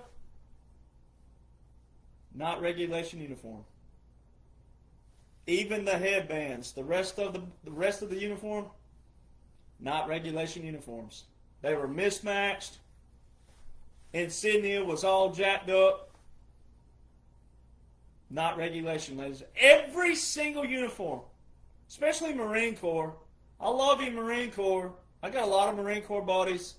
Love you to death. They know, and I'm talking about the ones that don't know. Marine Corps, you guys and gals, you show more appreciation towards the foundation than anybody out of all the branches. Marine Corps, you love your history. You love our nation. You love the military history. How did you overlook a patrol cap and flight uniform for the centuries? The most prestigious job you can get is guarding your president, and they're wearing like Air Force flight uniforms and your multicam patrol cap. The shoes look like nan bushes that 85-year-olds wear. They look like Dr. Scholl's or nan bushes. Come on, Marine Corps. God, get your fuchsia crayon out and take a bite out of it. Find your Popeye. Ugh. The terms that President Trump used in the media from day one, the media, but especially through 2021 and 2025, the media and President Trump, capitulation, puppet government, government in exile, white flag of surrender, restoration. In his inauguration speech on January the 2025, he talked about restoration. We're going to restore our constitutional laws. Ladies and gentlemen, during a military government, during a military occupation, during a continuity government, guess what goes out the window? Constitutional laws. Military law is the precedent as a whole. It don't mean that it's torn up. It don't mean it's done away with. It means we're in an operation. We're using military law. That's why you heard all those people, and even what they made the Congress do during that time period. What did they have? AOC and all them saying he wants to abolish our Constitution. Those were all verbal for their people as distractions. But for you, if you knew what you're supposed to know, you would know that that is all straight up validations and vindication that this is all an operation. Because all the other visuals that you have that I've already outlined, this is a few of them. I'm just picking out the big ones. This is why if I wrote a book with everything in it, you wouldn't read it. It'd be like Obamacare. It'd be like the book on understanding a woman.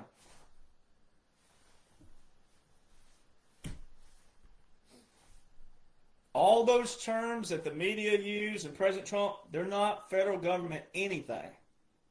Every one of the military occupation and puppet government are in the same chapter in the Law of War Manual. Military occupation. Restoration and military government go together, and guess where you'll find it? In the Law of Land Warfare. None of this is federal government anything. And President Trump, I've posted these examples, but we'll give a few more. October 2024, right before the election, he said, "We are an occupied country. We will soon no longer be occupied. The Great Liberation starts January the 20th, and the Great Restoration starts," the Great Liberation starts November the 5th of the election, and the Great Restoration on January the 20th. He said starts, though. He didn't say it's concluded. He didn't say it's going to end. And that's where a lot of people are looking atrocious out there, especially if they think they're a patriot. But a lot of these rhinos are looking atrocious. We're still in an operation. The continuity government invoked an executive order 13961 from December the 7th, 2020. It was quote unquote partially revoked on January the 19th, 2025. The last full 24-hour day of a presidency, and quote unquote Joe is partially revocating a continuity government, which means we're still in a partial continuity government, which means we'd still be in a partial military government, which would be in a full military government, because that's the government. That's the Eisenhower effect. When you're coming out of a catastrophic event, remember the two ahead I said, COVID and the nuclear? They're going to show in history that there was nuclear actions taking place too, and we prevented a lot of it. They're going to have to show it. And maybe someday, probably when I'm dead and gone, But maybe someday people will appreciate military in ways you never appreciated it. Maybe you'll appreciate special operations. Maybe you'll appreciate tactics and strategies from the highest IQ in the world. So all those terms are straight out of a military law setting, military only. None of those were in any kind of federal anything. Now we're still in it again. And then on December the 2nd, 2025, just past December, President Trump put out a tweet that all of quote-unquote Joe's executive actions, which would include all your orders, proclamations, treaties, legal documents, and pardons, are terminated. Then he went on to say in there, no legal effect. That's very key because that has a Latin translation. And in law, Latin's very key, all right, to origins of law.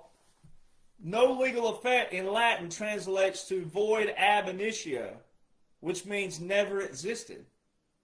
So he's sitting there saying that 21 to 25 never existed lawfully. Now what confuses people, and even those trying, and I get this, the ones if you're trying, what confuses you is the same day or the next day or whatever President Trump say, Joe Biden did this. And that's for the target audience. If you're reading, studying, and seeking to know what he's actually working with, then you can tell the difference, which is your test. That is your test. And a lot of these things that they throw at you is a tester, like the tariffs, is a tester to see where you are, what you're comprehending, what you're yelling about, fussing about. Is it constructive or is it just yelling to be yelling? Constructive criticism is okay because it means you know the topic, but you might not like the policy. You might not like how they went about it. You might not like... That's okay.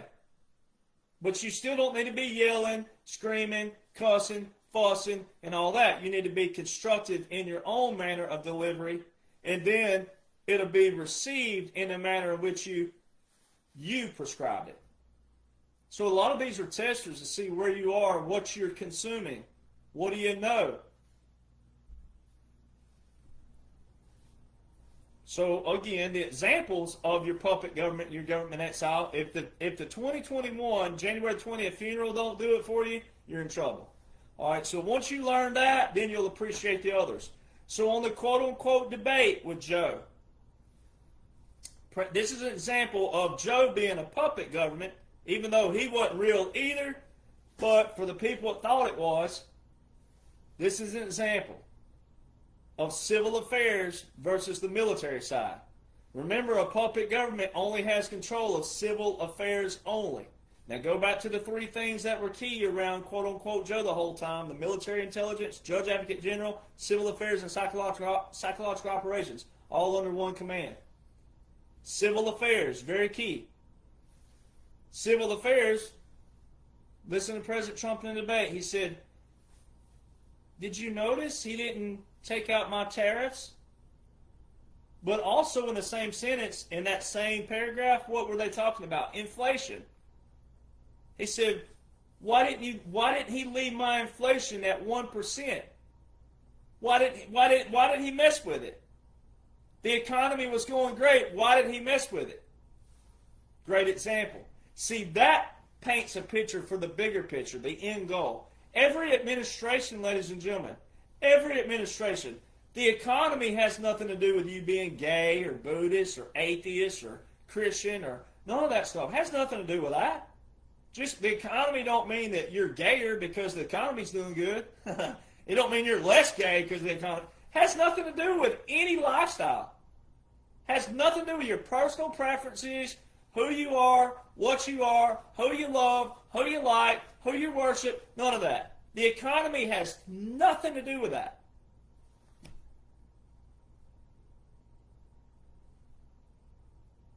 See, so that the end goal for all of humanity, but especially the United States of America, is for every administration to move to the next administration, the next administration, the next, at the will of the people, but where we are. What do we have? We have corporations. We have Now, I don't like how big things have gotten. I hate that when you turn around, there's a new shopping center being built somewhere and it's messing up habitats for animals and things. You know, I hate that Walmart builds one 2 or 3 miles from each other. It's like, well, you already have one, and you have plenty of rednecks there as much as you want. We don't need another Walmart. You have 25 aisles and only 2 are open, right? So see, there's certain things that you don't have to like. I don't like them either. But until we address the bigger problem and the bigger overline, and not only, you can't address anything if you don't know about it. And you can't address it if you don't have constructive criticism, which means you got to know what? Construction. You got to know what you're criticizing. So see, you have to identify what is the problem here. What is our problem? Well, we can identify that, hey, we have massive corporations. We have massive infrastructure. We have bridges, highways, federal, state. We have all these things that we built up to. You can't rip the rug out. You can't go in there, oh, fiat currency's bad. Rip the rug out. You can't do that. We have based our whole society on this. You can't just rip it out. Because we're dependent on the dollar. Don't mean you got to like the dollar, but you can't rip the whole system out and then go, let's fix it. No. No, no, no. Any good business person will tell you that when a company is failing, you don't go in there and start firing people. You don't start going in there and implementing your change. No. If a company is struggling or failing, if you're any kind of good CEO, CFO, anybody, you'll give it some time to identify every bit of the process. How do we operate? What's our goal? Is it a service? Is it a product? Or both? And you identify what is our chain. Where's our chain of command, or chain system, or rank, what logistics, whatever it is. Then you start finding, okay, well, where are we messing up? Oh, we can't get from here to here. Address every problem. Then, once you address the problem, you sit down, then you brainstorm on what can we do to fix it? Which one is first? Which one's second? Which one's third? Etc. And our nation, whether you like it or not, became a corporation. And it is money-based. And it is system-based. But you don't go in there and start ripping everything out just because you individually don't like it. You take their system that they abused all those years, you say, all right, well, it's a joint operation, meaning we're going to detain the people that are criminals and doing things criminally, and then put that over here. Then we also got to do what? We got to replace them, all right? And the system, was it good, bad? If it's just a system and people are abusing the system, but the system ain't bad, then you don't tear the system up. You got to get people who can run that system, operate that system, and then have the balance and checks in there that says, okay, this is what we're looking for if this person screws up, if it's something that they can monopolize, or if it's something that they can actually make money on, monetize, etc. But let's say it's unethical. There's so many things people don't think about that every administration is supposed to do. Then if it's something we the people don't like, once you the people out there, you the uneducated that thinks you're educated, you the drama-fed, you the psychologically manipulated, you the ignorant, you the whoever you are is listening. You apply it to whoever you are. If it's your family and friends, sorry. You just have to be told this.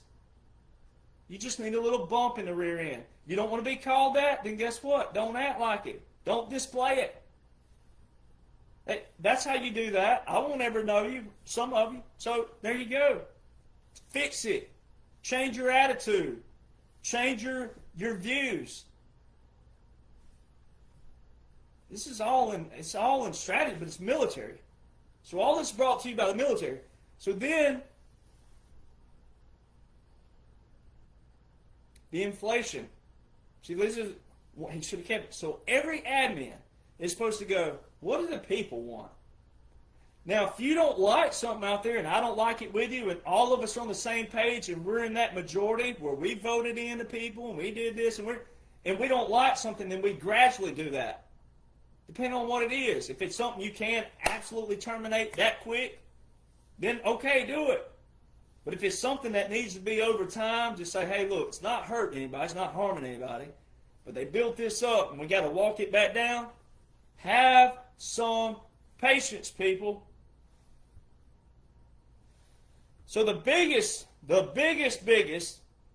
visuals out there will be your February 2024, when President Trump was the only president. He's the only person with a presidential title seen at the border of Texas with the governor, Governor Abbott, and the Adjutant General of Texas.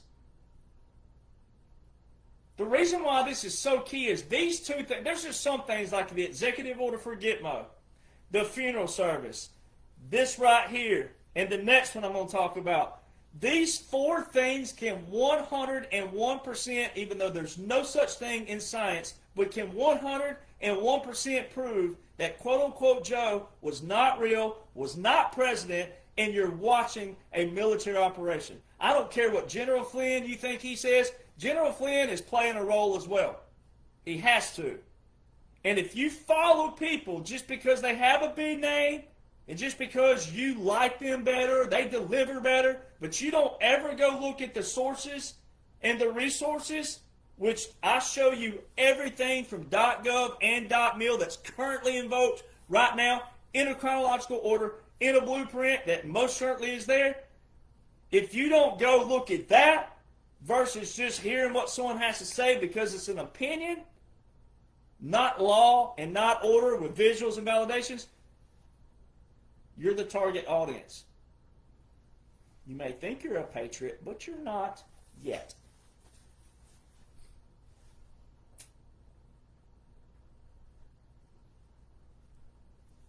This one thing right here, via the military, is so, it's like it's the holy grail that can show you. President Trump was the only person with a presidential title at the border in Texas. Seen at the border in Texas. The same day they showed quote-unquote Joe. See, I paused again on Instagram. I'm telling you, I'm right over it.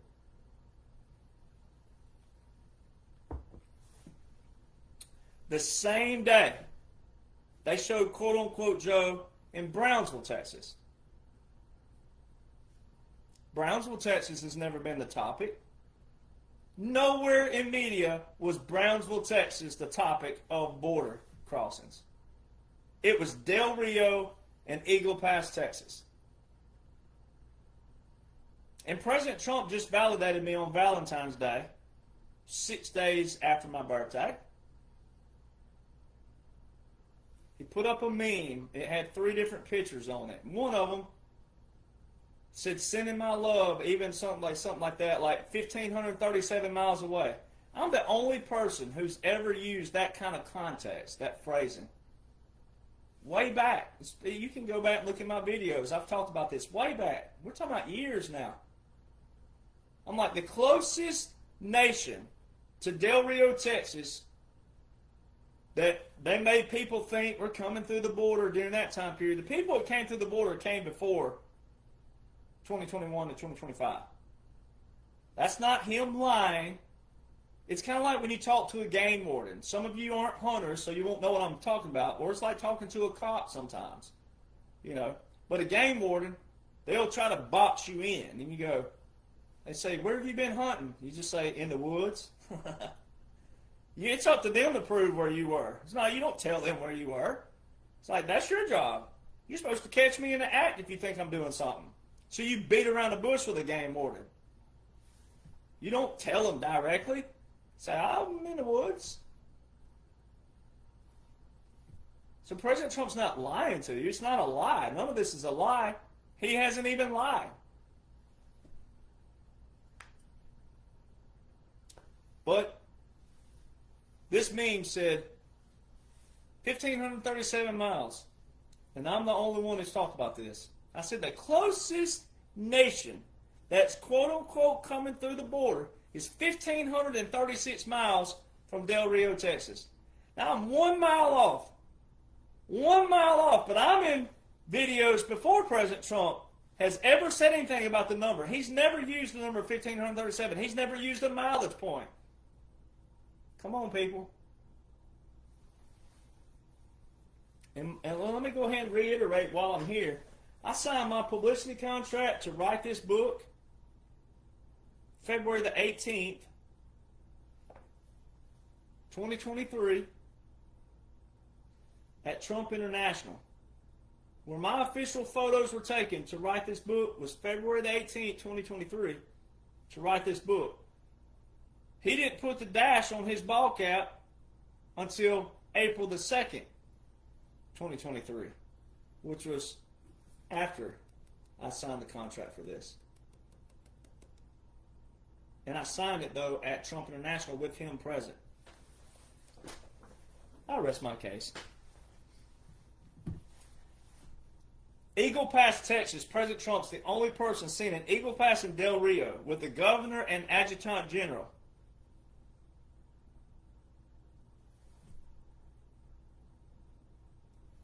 "14 states deployed to Texas before, the week before and the week after President Trump was seen at Eagle Pass. 14 states. Ladies and gentlemen, that's not state active duty. And even if it was, presidents have control of state active duty in emergencies, in insurrections, in invasions. Presidents have control of all the military. So the state active duty, if you hear some veteran out there ignorantly talking, I love you, brothers and sisters in arms, but educate your rear ends. You might want to know some stuff you don't know about the military that you thought you knew. Most veterans don't know much of anything about military laws that they actually serve under. When those states left their states, that's federal. That's a Title 10 invocation. Quote unquote Joe, from 2021 to 2025, there's not one single Title 10 invocation by Joe. There's not one single Title 32 invocation by Joe. There's not even a Title 50 entry for quote unquote Joe. And military orders are not continuous orders. Again, you have to have the congressional authorization or a president is acting under the military government. But they'd still have invocations. Quote unquote Joe don't have that. It's time for a cowboy workout.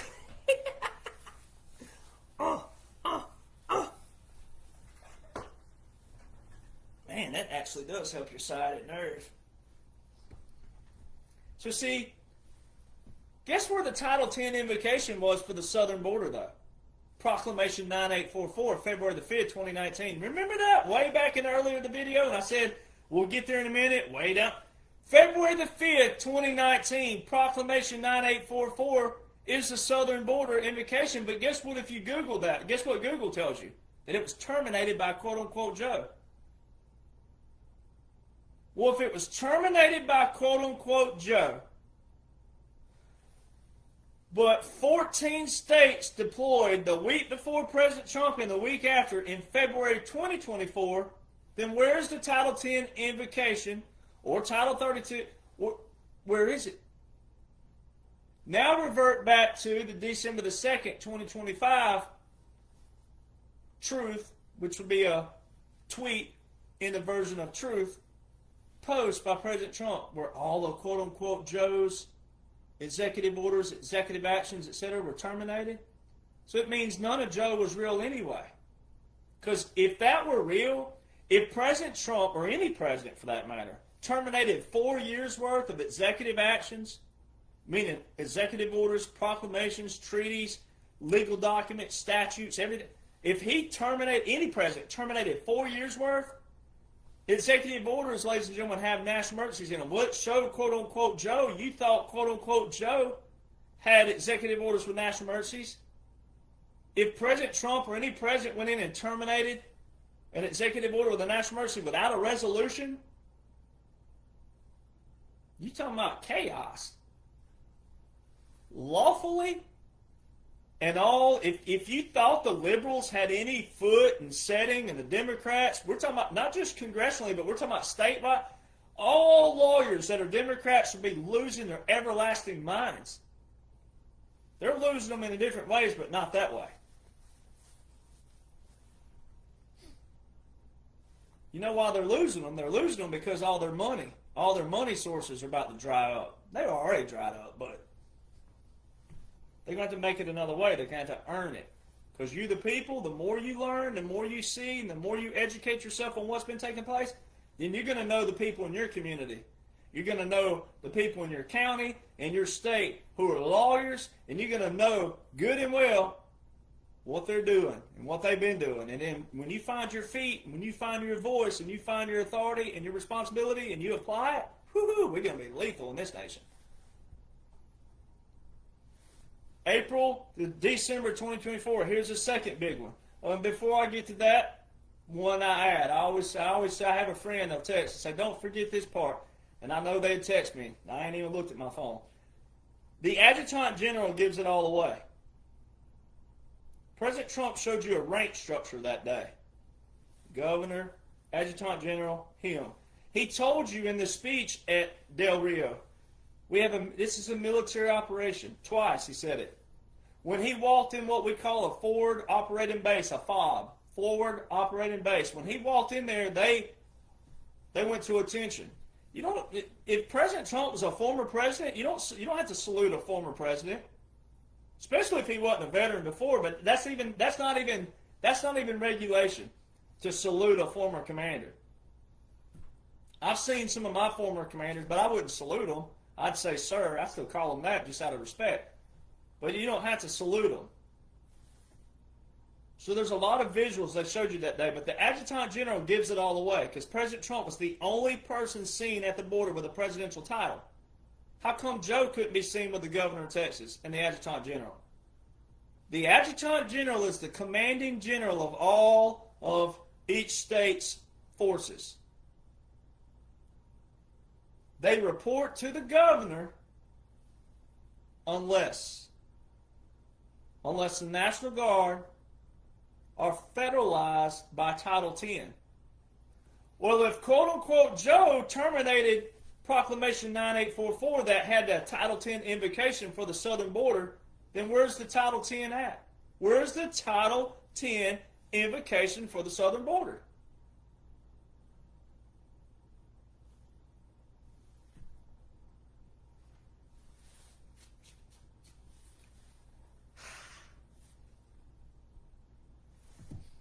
April to December 2024.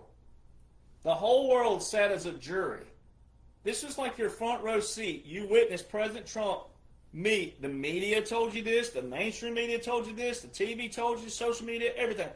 The mainstream media told you, the people, that President Trump, each time he met with someone as a quote-unquote former, which he wasn't, but for the target audience, he met with 12 foreign leaders 13 different times at Trump Tower and Mar-a-Lago.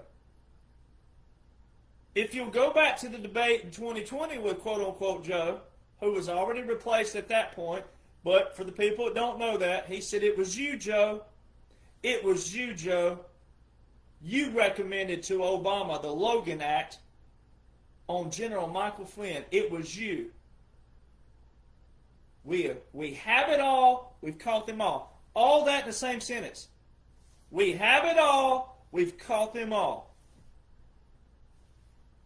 The Logan Act, Title 18, Section 953. Guess what Title 18 is, ladies and gentlemen? Federal crimes. So look at all the people out there stewing on Epstein. You never knew about Epstein. Most people never knew of Epstein before. They didn't know about trafficking before. Patriots, we've talked about trafficking for a long time, especially child trafficking. And all of a sudden, people are demanding things, demanding it. You didn't even know about it to begin with, and you didn't care about it. So you need to quell your little attitudes out there. That's the wrong attitude. This proves that all of this is an operation. This one thing right here proves about the Epstein in a different manner. If President Trump was a threat, if President Trump is everything that the Democrats and liberals that you think's real, all this is not. Every aspect of what they're doing, there's no Congress, all that right there, none of this. It's all an operation. It's not real time. 45-47. It looks real, but only to the target audience, because they don't know what. They don't know what's currently invoked by the military first, and then how all that transpires and everything, how it coincides, everything with the federal. We're still in a partial continuity government. The law shows this. Everything I talk about has a law and an order backing it. So the whole world witnessed President Trump break federal law if he was a former president. So if you hated somebody and you loathe them and you despise them and you've got all your people out there on their social media wanting President Trump dead, this is what people are doing all over social media. They're posting stuff, oh, is he dead yet? Oh, I'm waiting for the obituary. Look how hateful we've gotten in the world.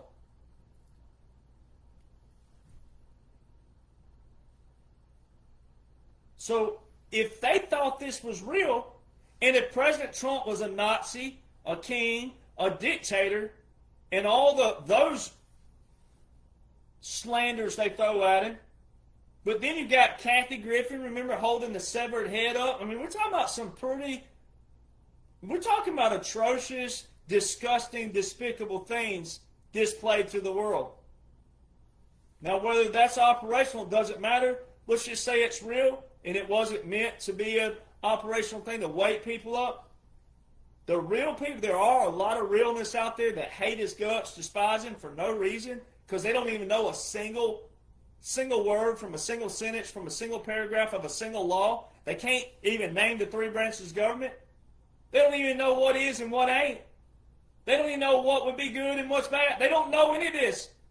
You hate someone so bad and you don't even know. But especially if you claim you love military, you claim you love and respect the military, and you don't even know this is a straight-up military operation for humanity, for good reasons. So all these people out there, stewing and spewing and hating and all this other, you wouldn't get President Trump with something that you absolutely could take him down with? Epstein is all speculation, unless what? Unless there's direct evidence in the 2005 and 2007, which is what they've been blocking. That's what the three Obama and Clinton appointed judges blocked, the 2005 to 2007 evidence, which was Epstein's first run-in with the law, which would have been real fresh of what was going on during that time period. That's right after the flat laws and all this stuff. That's the meat of the whole direct evidence. So what would Obama and Clinton appointing judges be doing blocking that? Well, hey, you guys are innocent. Let's see all the evidence. Let's see the direct evidence. You know what direct evidence would be, ladies and gentlemen? DNA. Let's see some DNA proof. Yeah, that's what you got to have. You got to have direct evidence. And when you're talking about anything sexual related, you got to have direct evidence. You can't have speculation. Pictures don't work. If Bill and Hillary can say, oh, we've been in multiple pictures with people, President Trump can say the same thing. See, there's no principle. When people don't get that, so Epstein, there's no direct evidence that's been presented. But guess what you had as a front row? You had direct evidence of President Trump violating the Logan Act, which is private correspondence with a foreign leader, if he was a former president. Not one single Democrat said anything about it. The mainstream media asked quote-unquote Joe about it. And what did he say? Even though he wasn't real, but for the people that thinks he is, what did quote-unquote Joe say? He's just trying to one-up me for the president. This is supposed to be the same guy that was the vice president who recommended the Logan Act to Obama, because you have evidence that they used the Logan Act on Michael Flynn, General Flynn. All of you General Flynn lovers out there, you should definitely be well versed on all this. So you have direct evidence of a quote-unquote former committing the same crime federally, federal crime, that they absolutely drug Michael Flynn and his family through. But quote-unquote Joe says that President Trump's just trying to one-up him for the presidency?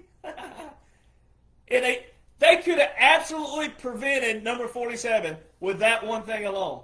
They could have done it with the border because that would have been a breach of national security. It would have been sedition to overthrow the government.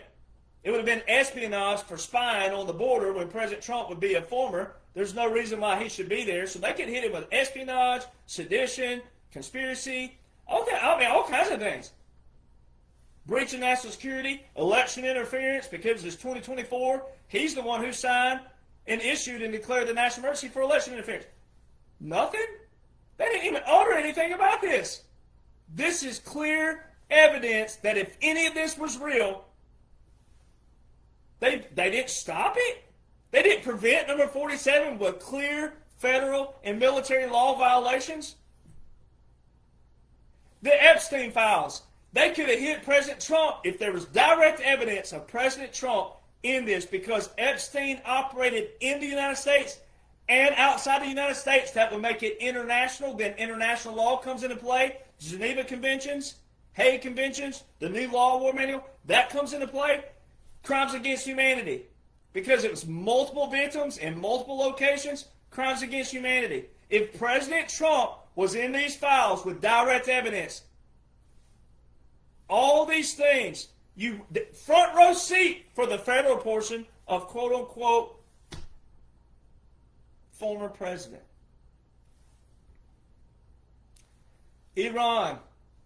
There was no Iranian report to the president from 21, 22, 23 until December the 28th, 2024, which was about 4 weeks before the election of President Trump, the inauguration of 2025.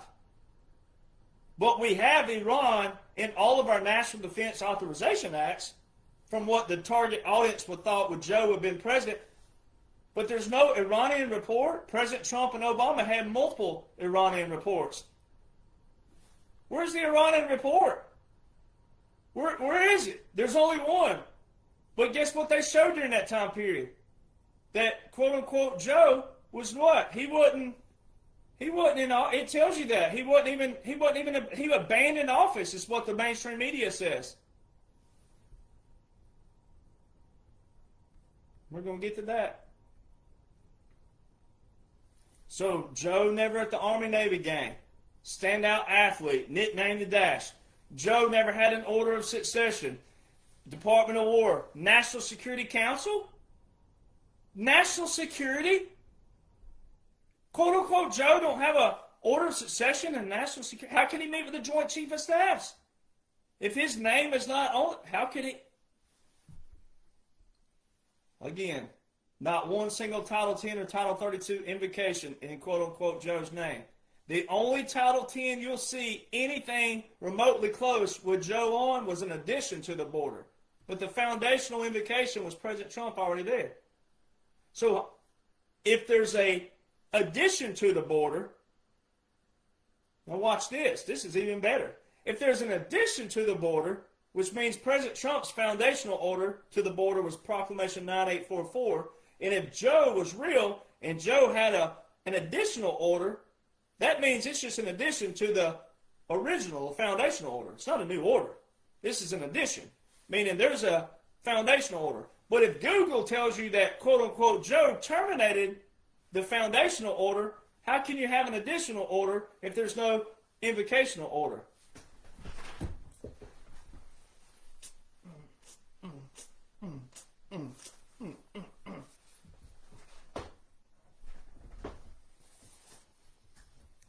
However you want your pie sliced, ladies and gentlemen, I can slice it for you.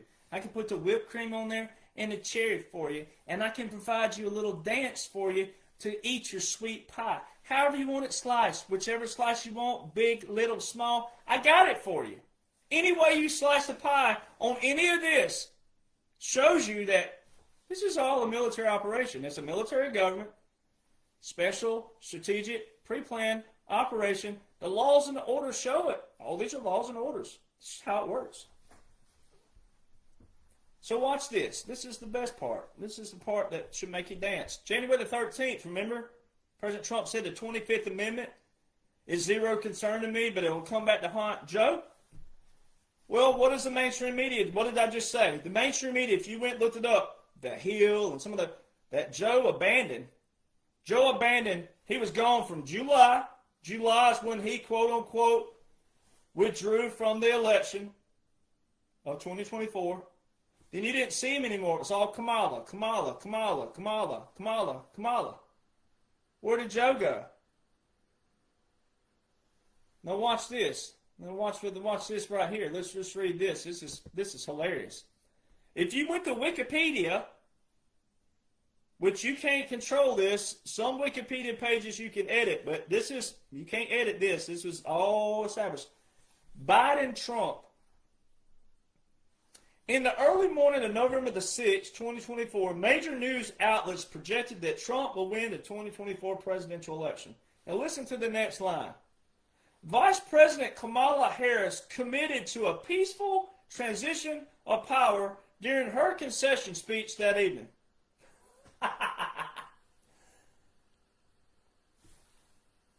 Kamala losing the election would have nothing to do with a presidential transition, ladies and gentlemen. She wasn't president.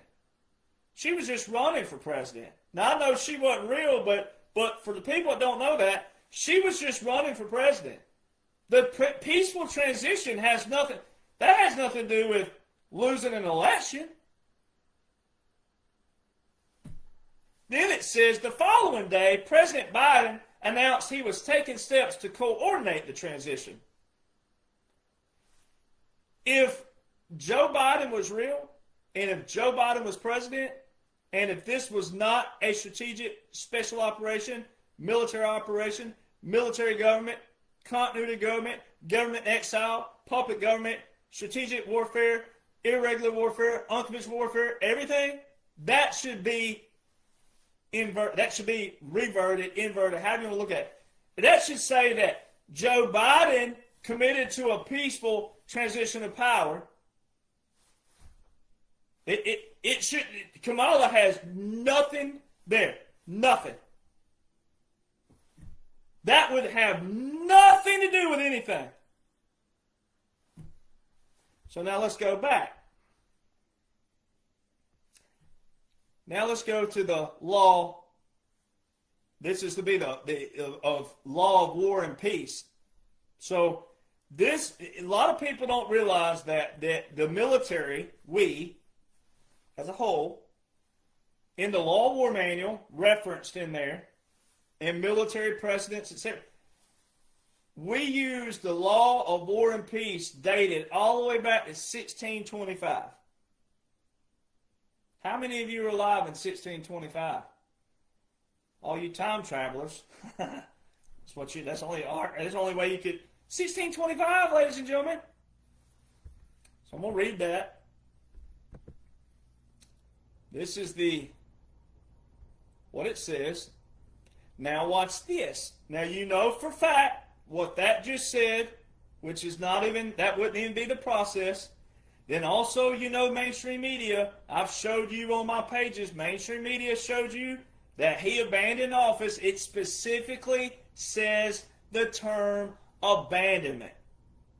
Now go back to what I said earlier in the video where I showed you in the Law of War Manual where we will allow an occupying power, right? Because you had to see certain things. It's a strategic operation. You have to see certain things. Seeing is what?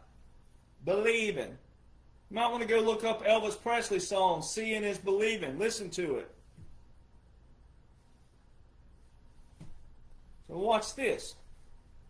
This is the Law of War and Peace found in our Law of War Manual, military law. Even the right of sovereignty is gained by a people or king by long-standing possession. From what we have said, it is plain that a king can acquire a right as a king, an independent state as against an independent state, not only by express agreement, but also by abandonment of ownership and the occupation which follows. or assumes a new force from it.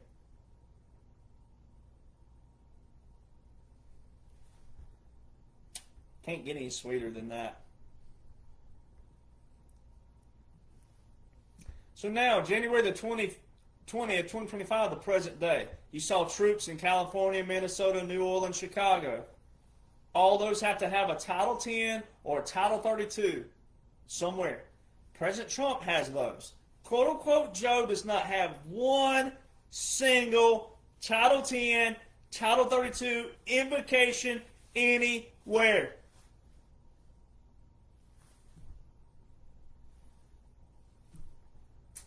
Yemen. All these people you whining and complaining about Iran. Where were you with Yemen? We were operating strikes on Yemen last year before Iran. Where were you then? Oh, it's because you don't know about Yemen. You can't even put Yemen on the map. You don't know about it because you ain't been told about it. You only know Iran because you've heard about it. The Iran operation. Executive Order 12170, November the 18th, 1979. Jimmy Carter. Executive Order with a national emergency. Remember those Iranian reports that quote-unquote Joe didn't have until December? But what's the mainstream media say? Joe wasn't nowhere around from July 2024 after his withdrawal for the election, right, to January the 20th, 2025. Obama Archives. Obama Archives. Got it pulled up right here. Obama White House archives.gov. Currently, Iran has uranium stockpile to create 8 to 10 nuclear bombs. But thanks to this nuclear deal, remember the great deal that Obama made? Listen to what it says. But thanks to this nuclear deal, Iran must reduce its stockpile of uranium by 98%. And it will keep its level of uranium enrichment at 3.67, significantly below the enrichment level needed to create a bomb, which is 90%. So it told you right there that their stockpile had reached 98%, which means they were 8% over of a nuclear bomb. Now, flip around and go back to President Trump. What did the report say from the IAEA? What did it say? And what did our general say? That Iran was at 80%. This great deal that Obama made said it was supposed to be at 3.67%. Come on, people. This deal was all bogus and bullcrap. You do not go from 3.67. Well, let's back it out. Let's do it this way. You don't go from 98% to 3.67 to 80% in this time period. It also said specifically that Fordow, however you want to pronounce it out there, it said they're not to have any. You know where most of the uranium enrichment was? Was at that facility.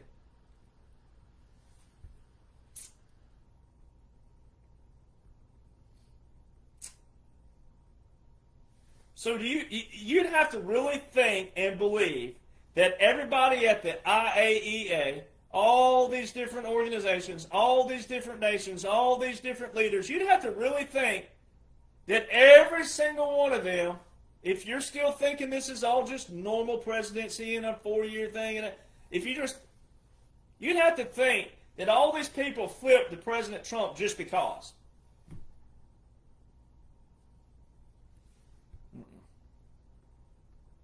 If President Trump was the dictator, king, and Nazi that the liberals spew out there, you would still have the same world leaders that would have something in the lead, not all by retaliation and not all by trailing.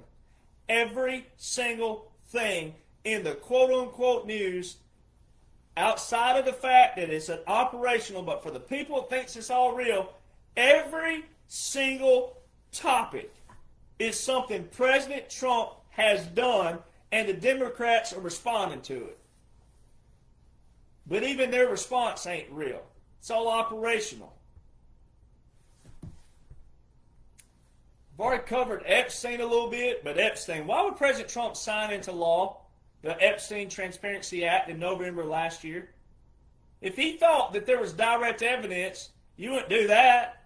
Of course, naturally, people say, well, he retracted information and all that. Well, you're a moron anyway. Because, again, from 2005 to 2016, and then from 2021 to 2025, if Epstein, you already know that Epstein was dead, quote unquote, in 2019. He was arrested in 2019. So you already know by 2021 to 2025 he was quote unquote dead, right? So if he was quote unquote dead, and this was a problem, an issue, and if they had dirt on President Trump, and if President Trump is a Nazi, a king, a dictator, you would do what? You would prevent number 47. You would have reason to do so, because that would have been crimes against humanity, which we all should be against. It's not this difficult if you would apply what matters. Tariffs. How did President Trump say to pray that SCOTUS gets it right? He started saying this way last year. Pray that SCOTUS, they have a big decision to make. Ladies and gentlemen, do you not listen? No, you don't. Some people don't. You don't, because you don't know what to listen to. You don't know what to look for. You don't know what to look up. But that's why I'm here. How did President Trump know that SCOTUS had a big decision to make? And do you not know that what SCOTUS did was a congressional overreach? First off, it's unnecessary. It's unnecessary if you know the law. This is about the Constitution, not about policy. And you don't have to like the tariffs. We've been saying that. You don't have to like them, but that's the policy. What we're talking about is congressional. What is congressional or not? What is lawful or not? What is constitutional or not? What is presidential or not? Let's go to that. Well, that means what is constitutional? This SCOTUS, the ones that dissented, which ruled in the favor of what the liberals thought was a win, you know what they said? They said that it's all about one section of the tariffs, all about one section. And it says this section doesn't mention the word tariff. It says to regulate importations, but they said there's not enough words. It's just too many words in between that. There's not any words between it. It says regulate importations. Regulate importations. And the whole act is about tariffs from the standpoint. So that one portion, this one section of this act, not the whole act, this one section don't say the word tariff in it, which would be, you could call it an error, if you will, from the 1977 who passed it, if you want to say that. But they're saying it don't say. Well, guess what? Let's split some hairs here. Let's do some fun here. Here's the principle. If they're saying that because it don't say the specific word tariff in that section, then what? Let me show you something here. Article 2, Clause 1, Section 1 of the United States Constitution doesn't say anything about term limits on the president. Nowhere in the Constitution does it say to Congress to put term limits on the president. It's not a prescription in there for it. So why did in 1951 Congress put term limits on the president when nothing in the Constitution says to do so? So see, what they're showing you is what's taking place right now. 2017 to 2021 was a resetting of the legislative branch. 2021 to 2025 was a resetting of the executive branch. Remember? Puppet government, government exile. Remember that reconstitution under the Federal Company Directive? January the 1st, 2020, reconstitution. That means the executive branch is about to go under a what? A reconstitution. We're about to reset it. Now you're watching the resetting of the judicial branch. I've said it over and over and over like a beautiful record in all of my podcasts. What have I said? That we're going through what? The resetting of the judicial, because everything in news right now is what? Judge this, judge that, judge said this, judge that, judge blocked this, judge blocked that. Sixth Circuit this, Fourth Circuit that, Fifth Circuit this, Seventh Circuit that, Ninth Circuit this, Second Circuit. It's always judge, judge, judge, court, court, court, Supreme Court this, Supreme Court that. But the tariffs are real easy. How come not one single Not one single judge, Obama, Clinton, Bush appointed judge, tried to block a tariff from 2021 to 2025. So if the tariffs are adding to your pocketbook, if they're destroying the economy, hurting the economy, going to put a burden on the economy, then why didn't one single judge, Obama, Clinton, or appointed judge, try to block one from 2021 to 2025? If tariffs were against the law, well, they would have been against, if they were, which they're not, but if they were, they would have been against the law in 2018, 2019, 2020, 2021, 22, 23, 24, 25. They displayed to you. They displayed to you the whole freaking world from 21 to 23 that Joe was a Democrat president, had a Democrat-controlled House and Democrat-controlled Senate. They not only didn't terminate a tariff, they only continued all of President Trump's tariffs, which they are not real again, but for the target audience. Not to mention they didn't terminate one single military order, military anything, because they couldn't.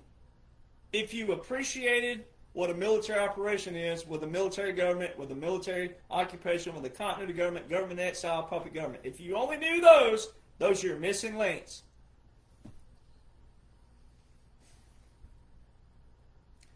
Eight executive orders, 8 national emergencies from 2017 to 2021, quote-unquote Joe continued for 4 years in a row. Guess what they all have in them? The International Economic Emergency Powers Act. Out of 55 national emergencies active right now since 1979, only 3 do not have what President Trump said, the IEPA, the International Economic Emergency Powers Act. 55 national emergencies open since 1979. So you know what that means? That really exposed SCOTUS. That really exposed the overreach, because they just broke constitutional law. They broke the Constitution in many ways. Because until there's a resolution by either the Congress, the President, and or both on a national emergency and vote, they're open and active. And every national emergency unlocks 120 statutory powers. Statutory, meaning, what is the statute? Well, guess what the IEPA is? It's a statute.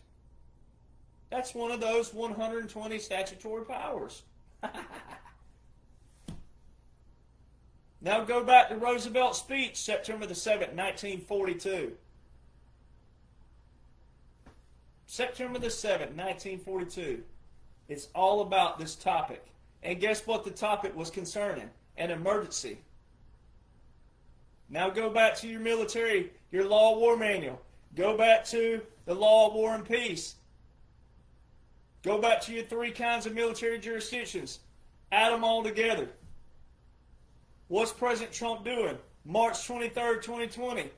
Oh, he's going to install a general just in case the law breaks down. Well, if the law breaks down, that means the constitutional law is not there. It means military law steps in.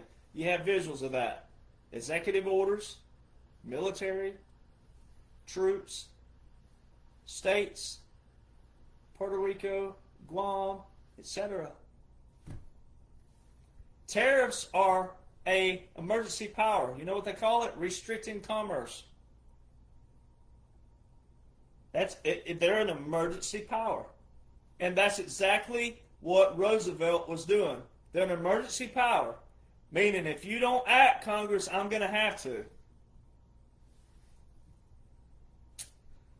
President Trump told you the other day in a tweet, he said, we will have voter ID whether Congress approves it or not. We will have voter ID in the next election. We will have, whether Congress approves it or not. Ladies and gentlemen, that is a military government. Straight up. That is your straight up Colonel William Winthrop. The 3 kinds of jurisdiction, William Winthrop was a colonel. He is one of the most praised military commanders in military law, where he wrote in military law and precedents. That is a straight up supreme commander. Go back to your 3 kinds of jurisdiction again and apply what they say. May I? I'll go ahead and do it to you. Let's go back. It says the second may be distinguished as a military government, superseding as far as may be deemed expedient the local law, meaning it supersedes local law. And it says, an exercise by the military commander under the direction of the president with the express or implied sanction of Congress. Well, Congress gave that. December the 20th, 2019, Section 1550.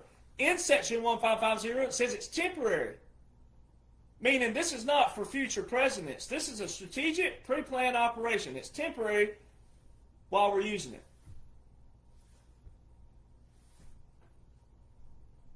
Which again, the military, all your Title 10s, your Title 32s, you have to have them. So where are they? They ain't any for quote-unquote Joe. Nowhere on paper. There's no invoking of a Title 10 or Title 32. Military orders are not continuous orders, ladies and gentlemen. You have to have that congressional authorization. So you have your National Guard at all the elections. You have your National Guard in the streets and the cities out there. So it's also finding out who is still in lower levels, who are going to abide by what? The law. Who are spewing stuff that they don't even know about. Because if you got a problem with the military, you got big problems. Now let's go to Eisenhower, President Eisenhower. Now let's go back to the PEDS, the Presidential Emergency Action Documents, which are pre-planned, pre-drafted, executive orders, national emergencies, proclamations, treaties. There's 4 ways the military pairs with the federal government. 4. Only 4. Executive orders, national emergencies, proclamations, treaties. Because that's your president, that's your executive branch who does those. He's the president of the Army, the Navy, like the Constitution says. And then your Congress is your legislative branch. So the original plan by President Eisenhower, who was a 5-star general, genius in strategy, and by the way, for all you military-industrial complex morons out there, just so you know, 5-star general Eisenhower never saw combat, by the way. So all of you out there flexing about how many tours you did and your deployments, and you don't know a single military law invoked, and you think that your deployment makes you whatever. Now, if you don't know a single law invoked, especially military, your resume, kudos to you, thank you for your service, but it don't mean you're smart, it don't mean you're knowledgeable, it don't mean that you know what's going on, simply because your resume reflects an action that you did, that you were called to do, you were ordered to do. President Eisenhower was the strategy. He was a genius at strategy and tactics. He was known for this. His original plan, he established the PEDS and the continuity of government, and they go together. Can't have one without the other. The original plan, you heard me say it earlier, now is including the ladies out there. And I always give kudos to the ladies, because why? Women right now are the mouthpieces, dudes. Y'all have been slacking up, guys. The ladies are the brains, the ones who are not quick to judge, that ain't got their testosterone. I deployed 14 times and blah, blah, blah. This is all bullcrap. Nah, if you don't know the laws, and guess what the ladies do? Not quick to judge. They read. They go and cover every material with a fine-tooth comb. Front, back, up, down, sideways, diagonal, you name it. They gonna get their microscope. They'll get a microscope on one little law. If I was wrong anywhere about everything I've shown, I'd already been canceled and not followed. Because I show all the laws and orders in a blueprint, in a chronological. And if I was wrong somewhere, I'd already been proven wrong. And it's not about being right or wrong, and it's not about me individually, but if it were me being wrong about something, I'd already be canceled. So the ladies, you're now included, right? Because President Trump's been doing what? Showing you that this is all part of a military government. Now we're on the backside of everything, though. We're on the backside, and this is your continuity government and also your military government, making sure that the elections are going to be this and making sure everything, they're making sure of it, right? So it's going to be implemented in where it's like we got to test things. Like the statute of 1845, it took them from the establishment of the Constitution, March the 4th, 1789, which is when everything started rolling. It took them to 1845 to put in statute when, where, and how we vote. Well, that's all right. See, they had to do what? They had to go trial and error, what worked and what doesn't work. And then when they figured it out, what was fluent and what was good at that time period, they put it in the statute, when, where, and how we vote. They didn't put that when, where, and how we vote in the Constitution. They didn't put it, they just said that Congress will establish that. Well, that was the establishment of it. So President Trump is doing the exact thing, word for word, that President Eisenhower, and you have to dig hard. There's no way you're going to find this just straight up Googling it. I found it for everybody way back, and I've been posting it every so often. The original plan by President Eisenhower on the official sites, not on some .net or .org or .biz, on the official site, the authentic plan was businessmen and women and or, which back then it was only businessmen, but businessmen and women and veterans. What are all President Trump's nominations? To ambassador, which would be not all ambassadors are chief of missions, but all chief of missions are ambassadors. You'll have to go look that up. But guess what they all are? They're either businessmen and women and or veterans. And a lot of the veterans are special operations. Your distraction pieces, which will mean we got to distract the people while we're doing what we're doing, and or confessions on the backside. So when you detain people, distractions could be, hey, we're exposing somebody because we're trying to get them to talk back here. Now, we can't torture them physically, right? There's certain things and methods that you can't do to do it by integrity. In order to reset everything, you still got to do everything by integrity and by the law. If you ever cut a corner or anything like that, shortcut something, then it's not no integrity. And you ruin the whole operation. So, distraction pieces, Afghanistan pullout. All right, those aircraft they showed were not real. That was not a real C-17 Globemaster. All right, and they show you that we use blow-ups and all things like that. Russia, Ukraine, they use fake. They use inflatable tanks and stuff to deceive the enemy, right? That aircraft they showed was not a real C-17 Globemaster, ladies and gentlemen. All that portion would have been where, okay, let's use this piece. They could use it. There's various ways you can use pieces like this. Did people really die? Yes, in the real action. But you can use that in a case of distraction to be something that, hey, this really did happen back here, but it also could be something over here to where you got someone detained. Well, guess what? If you don't tell us what we want to know, then we're going to put this on TV, and the people are going to see it like this right now. Now, you, the people out there, if you call that lying to you, then you have no appreciation for the military strategies, military tactics, because this is an operation from the top down to wipe out the top evil, not the bottom evil. We've gotten them too, but this is an operation to reset the world back on a foundation and a resetting as prescribed in the Declaration of Independence, but when a long train of abuses and usurpations becomes destructive of these ends.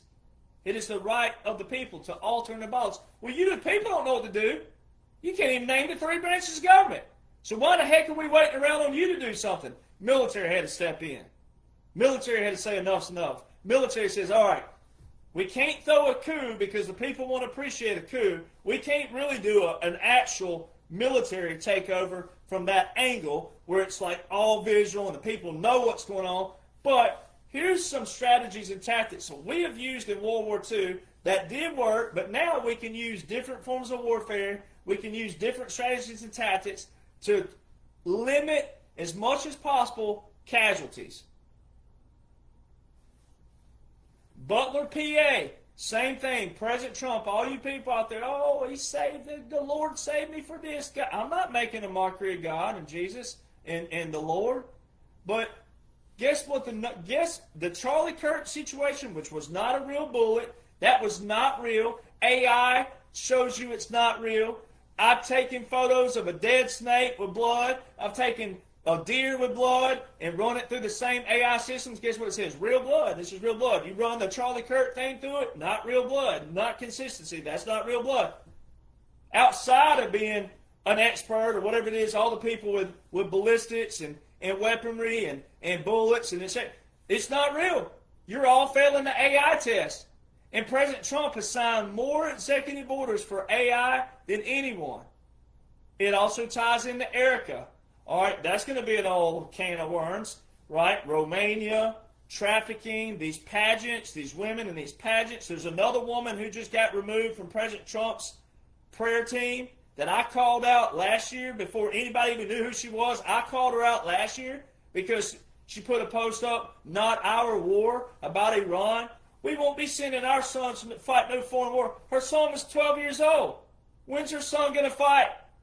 And it doesn't even have the cojones to go sign up at 18 years old. That's just stupid. This is all tying in for other reasons. They're using people. We're still in an operation, but it had to be drug out. For what reason? If you put everything from trafficking, money laundering, and all the other crimes all in one bundle and just dumped it on the people, they already don't appreciate it when it's drug out. So you definitely couldn't throw it all in one bundle. It would be so much anyway. You couldn't do it in a week's time, 2 weeks' time, a month's time. Couldn't do it in a year's time. You have to do things over a course of time. And you just pray that you live long enough to see the final results. Butler, PA, Charlie Kirk. Guess what the two biggest groups are in the United States of America who do not vote? Christians and gun owners. Guess who had the biggest mouths in this nation?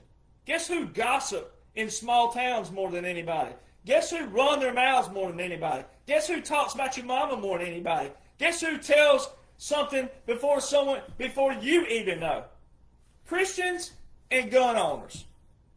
They run their mouths more than anybody in this nation. All the time. Anytime it's someone spreading gossip, anytime it's someone talking about your mama, anytime it's somebody, doing anything like that. So guess what? They got a tattoo on of a fish or a Bible verse. All their profiles have a Bible verse on it. They have a scripture on it. Oh, they got their Sunday photos up where you can see them at church. Can't name the 3 branches of government. Don't know anything about laws and orders. Don't know anything about the military, especially. All surface level, if they know anything remotely, it's all surface level drama and language, which matches their lifestyle. But I bet their asses will be voting now, won't they? Oh yeah, they'll be voting now because they have a whom. Oh, they had a shake-up. They had something that caught their attention. They had something that gripped them. They have something to hang on to now. Go read Unconventional Warfare Pocket Guide. Go read the pyramid. Go read the pyramid. What one word changed from 1966 to 2016? Agitation, assassination. Read the line. Read the line where it talks about assassination. It tells you exactly what you saw in Butler, PA. It tells you exactly what you saw September the 10th. They're also flipping all this on the deep state because they use dates for bad things. So they do what? September the 10th is the day before what? September the 11th. Well, guess what Christians are now going to do? Most Christians are going to forget about September the 11th once they unveil that it was all rigged by Bush and the deep state. So to see these things is flipping. So what you should do is you should praise someone like Charlie Kirk and understand this standpoint. Like, you should understand whether real or not, him or actor or not, what you should do is find the military portion out of it and go, you know what, this is a strategic plan and strategy and tactic that the military can use to what? Flip the psychological manipulation that you've already been under. If you're mad about it, then guess why you should be mad? You should be mad because the deep state tricked you all these years. You should be mad because you don't know the three branches of government. You should be mad because you don't know your own civil rights, your civil authorities, your civil duties. You don't know how to even apply those because you don't even know the basis and the structure of how anything works. You don't even know how to put to action your own voice because you don't have a foundation. You have no principles. So if you don't want to be taught to like this and be the recipient of this, then you should know what? All of those things I just listed.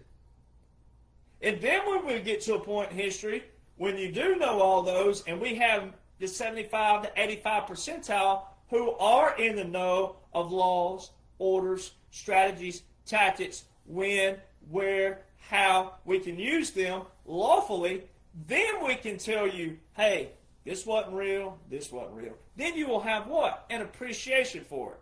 You'll have gratitude. You'll know that, oh my gosh, I didn't know the very things I should have known. And you'd actually see, and you might see, and you will see, what wolves were around you, and you didn't even realize they're a wolf because their language is so deceitful, deceptive. Liberals at least show you their colors. Democrats at least show you their colors. The ones that get you the most are the ones who are deceptive. They look like you, talk like you, walk like you, act like you, but they ain't you. They're that deceptive. The Bible tells you about this. These are all irregular and unconventional warfare tactics. They also create compliance and also confessions, though, by the deep state that's been detained. So some of these visuals could be something where it was back here. Let's say that we can't get a confession on someone. They won't confess on camera that they were a part of this and that, because a confession by them wouldn't be me tattling on them or President Trump or anybody tattling on them. It would be them confessing on camera because this is an operation. Well, they may not confess something, so we say what? Well, guess what? You're in a padded cell. You can't reach any cords. You can't tie bed mattress a sheet around you. So guess what? These TVs you got here, you're going to see, in a few days, you're going to see your cell phone there, right? And you go, boom, right? Rob Reiner gets killed by his son, right? Rob Reiner sitting back here going, well, we told you, we told you we're going to use your son if you didn't confess. We told you. That's not physical torture. Now, you can argue whether or not you like that as psychological or emotional torture. But when you know the bigger thing is that they were trafficking children, and they were trafficking women, and they were human trafficking, and they were torturing these children, they were torturing these women, sex trafficking. When you put what's at stake here, are you going to take up for people and say, oh, well, you shouldn't psychologically torture them?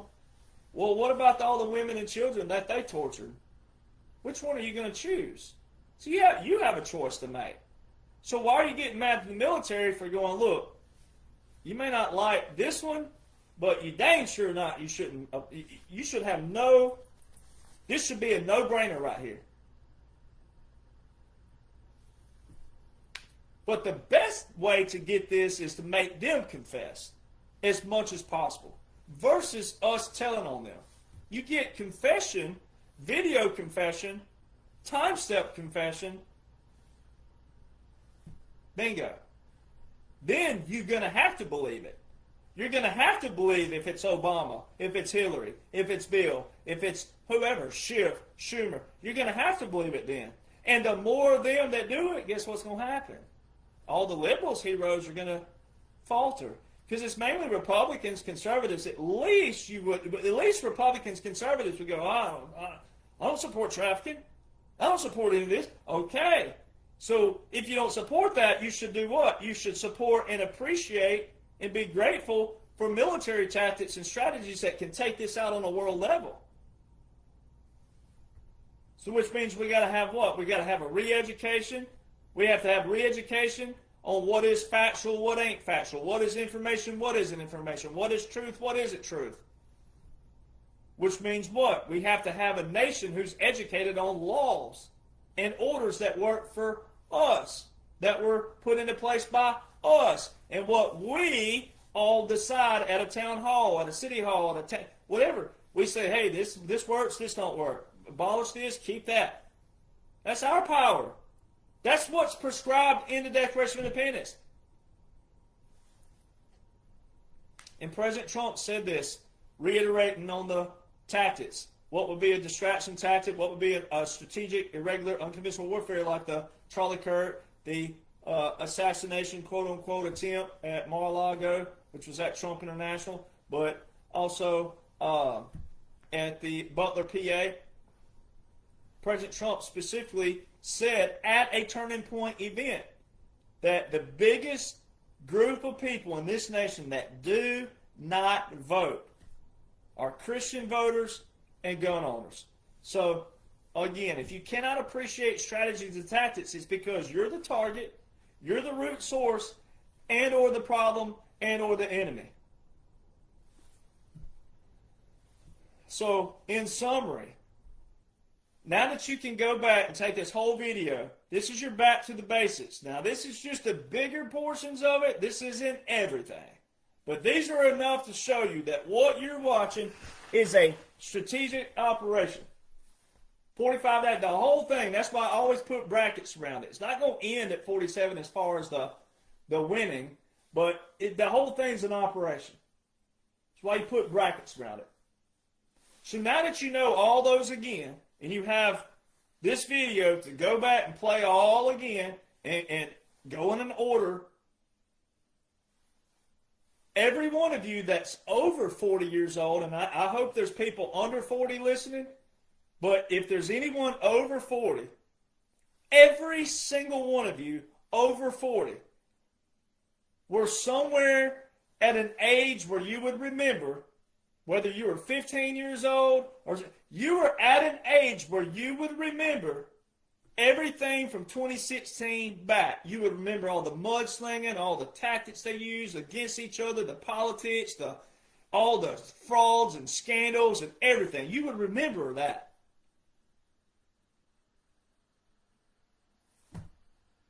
So when you take this list and you go from June the 12th, 2015, and you work your way to present day with just the ones that I've shown, and there's some other stuff I could have added, but it would just added more time, which is already at about a 3-hour video. But if you take all those, the first question you should ask yourself if you're over 40 years old, if Joe Biden was real, if Joe Biden was president, if Kamala was vice president, if Obama was behind the scenes pulling the strings. You heard Republicans, conservatives say that, oh, it's just Joe Biden doing this back here. It's Obama, it's him doing it, really. Whatever you thought, whatever you think, whatever you thought, it was wrong. That is a right and wrong. That is a blatant wrong. Because if you're over 40 and you remember all the days of old, ask yourself, out of all these laws and executive orders that you have visual validation, lawful proof that quote-unquote Joe continued, that would make no sense whatsoever for any of them to call him a Nazi, a king, a dictator. But you also have visual validation proof that no, President Trump is not one of them, because every action that he's done has unraveled all the global swamp, all the trafficking, all the money laundering, all the ways that they made dirty money, secret money that you never knew about.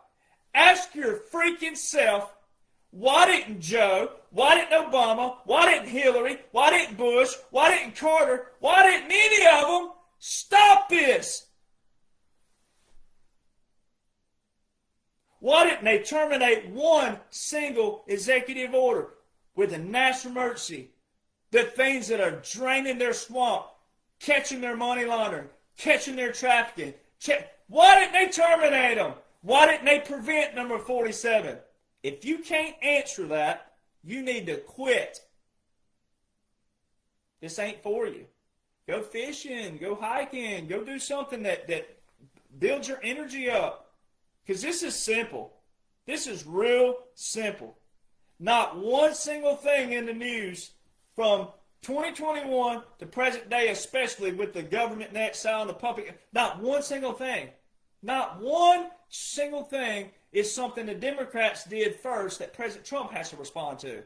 Every single thing that's taken place is a result of what took place right here. 45.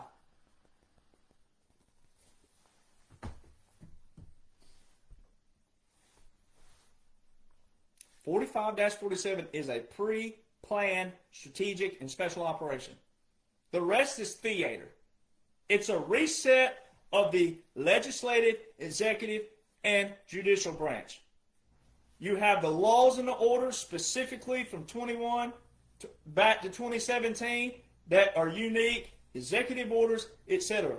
21 to 25, you have the reconstitution of the executive branch. You have all the visuals of that. You have every visual.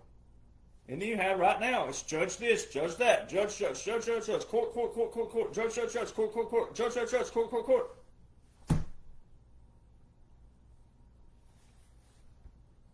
So until you seek to comprehend irregular warfare, unconventional warfare, military government, government in exile, puppet government, and have an appreciation of those, grateful for those, grateful and appreciative and respectful of the men and women who operate in these fields with the IQ that President Trump says we got to protect our nation's IQ. He's talking about people like me. I will brag now. He's talking about people like me. You want to be included in that? You got to do what? You got to act like it, which means you have to what? Display it. If President Trump was one of them, it wouldn't look like this. It wouldn't be the dismantling of all of their secret operations, their rings of trafficking, money laundering. And just because you haven't seen your quote-unquote justice yet, yours. This don't operate on your time. You are selfish if you think that. And I mean that as loving as I can, but you're selfish. If all you're doing is twiddling your thumbs waiting for justice, and justice is the only thing you care about versus learning prevention methods, prevention skills, learning all this still because we have to prevent the future, you're doing more of an injustice by not learning the prevention skills and methods of how we prevent this in the future than you are right now, because we've already prevented. We've already taken. This is already happening. This is already happening. It's already going to happen. None of this is real time. None of it's real from the standpoint the Democrats aren't doing anything.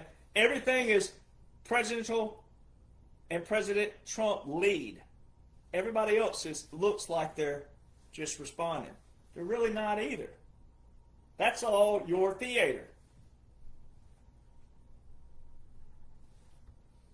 So if the president's doing what the president's supposed to be doing, and if Congress, House is doing what they're supposed to be doing, and each representative and each senator, each representative and each senator is doing what they're supposed to be doing, as if you run for a senator, you uphold that office to what you're supposed to be doing. You don't worry about everybody else, and you don't be trying to do everybody else's job. You do your job.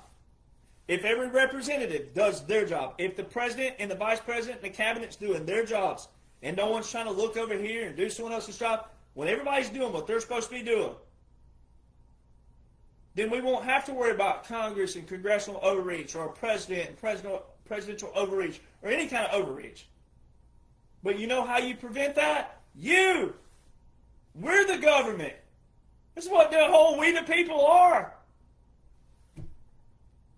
I don't have my guitar handy, but if I did, I always quote it, my Merle Haggard. Merle Haggard. The Hag. I feel bad, Carl. I feel bad using the Hag. Oh, Merle Haggard. That was his nickname, the Hag. But Hillary Clinton's more of a hag than anybody. But Merle Haggard. This is I don't know when he wrote it. Maybe he wrote it in the 60s, but in the early 70s. His song. When the people start doing what they ought to be doing, then they won't be booing no more. Listen again. When the people start doing what they ought to be doing, then they won't be booing no more. The very next line is what? When the president goes through the White House doors and does what he says he'll do, we'll all be drinking free bubble up and eating that rainbow stew. Well, I don't know what rainbow stew is, but I know what bubble up is. I guess we all need bubble up and whatever the heck rainbow stew is. I guess we need some of it. Gay people, do y'all know what rainbow stew is? You're the ones that took the rainbow of God and abused it. What the heck is rainbow stew? Whatever it is, we got to be serving up some rainbow stew and some bubble up. Yeah, I guess bubble up needs to make a big comeback now. When the people start doing what they ought to be doing, then they won't be booing no more. When the president goes through the White House doors and does what he says he'll do, we'll all be drinking free bubble up and eating that rainbow stew. Rainbow stew. Go look up the song. Give the hag some love. Melania documentary. Highly suggest you go watch it. They put an emphasis on the 45-47. They zoom in on the front license plate of a vehicle, 45-47. All kinds of comms all throughout it. Validations. There's been multiple validations. I can't even name all the validations, but the most recent one is Mr. Smith Goes to Washington. I'm the only person out of the millions of mouths all over social media. I'm the only person who's talked about Mr. Smith Goes to Washington. You know why? Because it's personal to me. My dad, my father, that was my dad, though he's been a dad to me. He's not just a father. My dad was a member of the very first Special Operations Command in the whole United States Air Force. Fort Walton Beach, Florida. They called it the Air Commando Unit.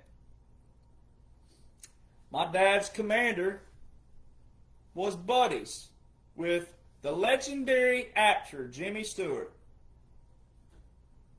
who maintained his military career first and he acted second. He flew in all of your World War II, Korea, and Vietnam. He retired as a brigadier general. My dad got to pick him up on the tarmac.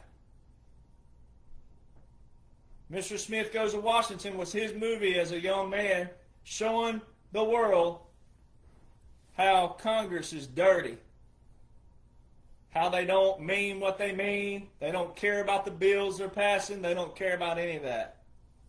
The ones who knew you, the people, don't know how it works. This was way back in the 30s. This didn't just start. He was trying to show people then that Congress don't care. They just pass these bills for this, that, and other, and it's all political, all politics. He was honest like me, and they'd take photos. This is all a movie, but just pretend it's real, which it is in another manner.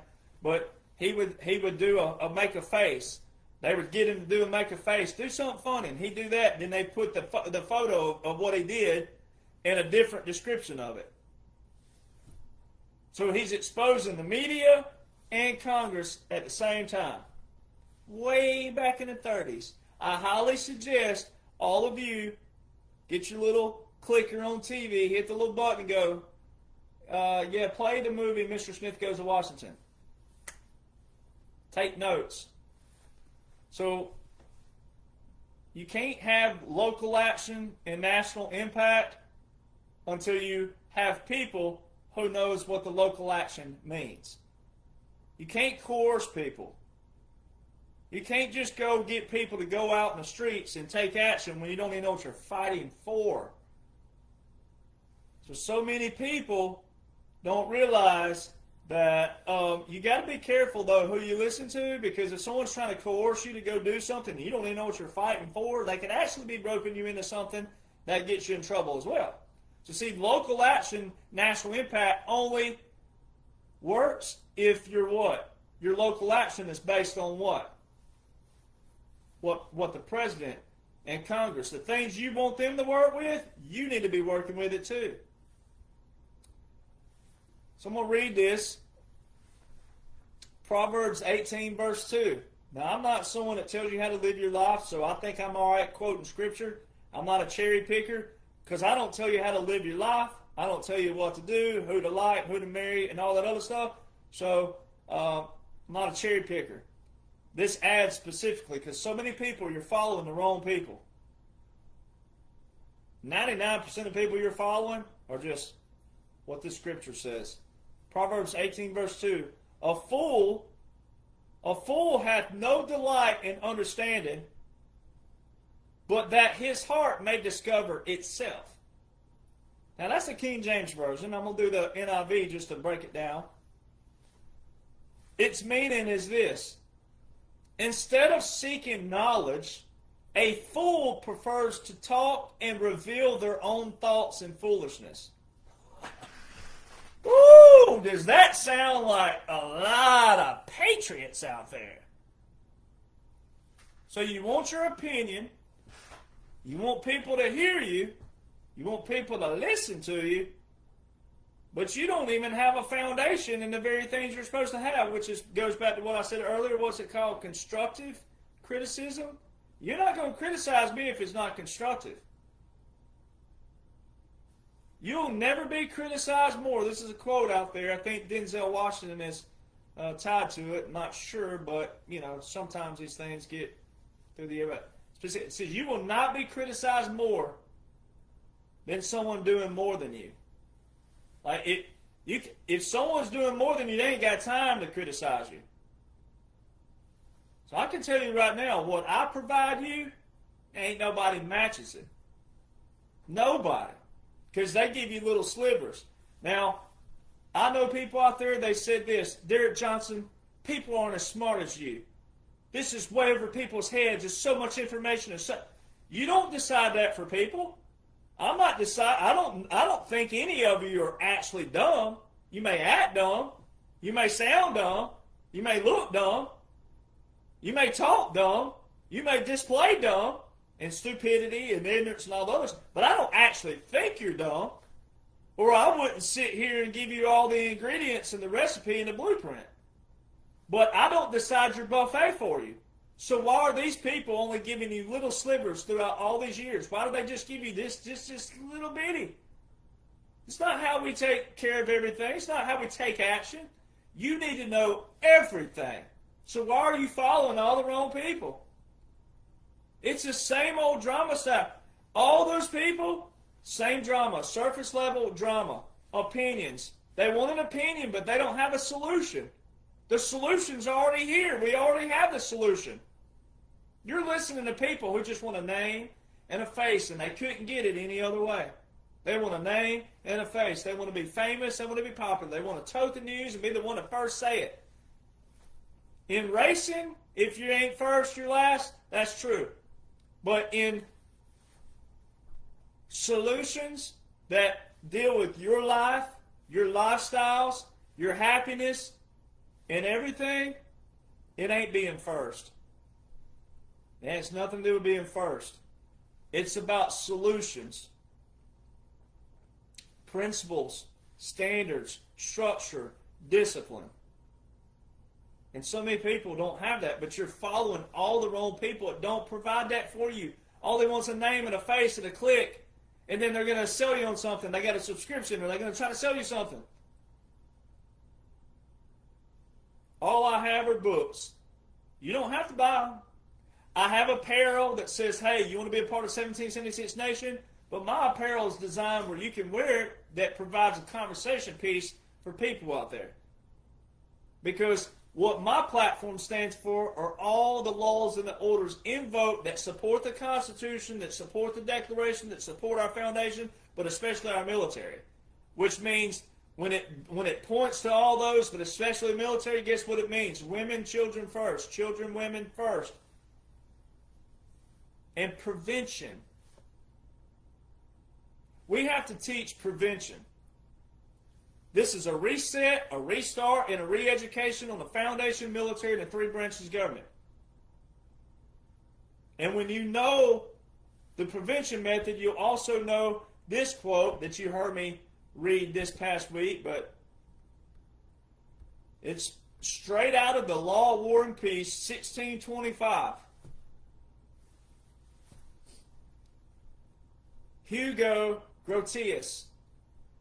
We shall not make a man suffer because he has sinned, but to keep him from sinning. Nor shall punishment ever have an eye to the past, but to the future. It is a measure not of anger, but of precaution.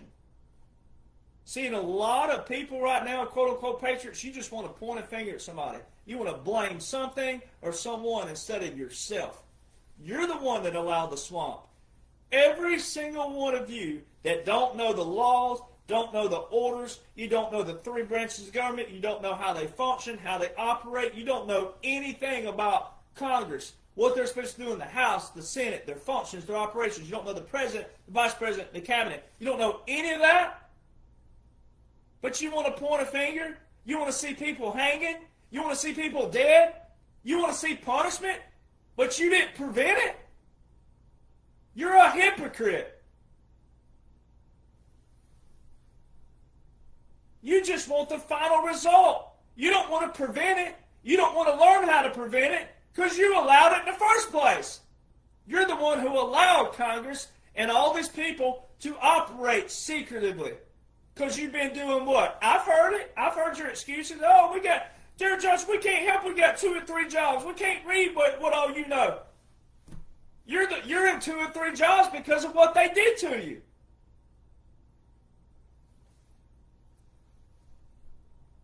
You're in your position because of that. Their abuse, their overreach, all their abuses.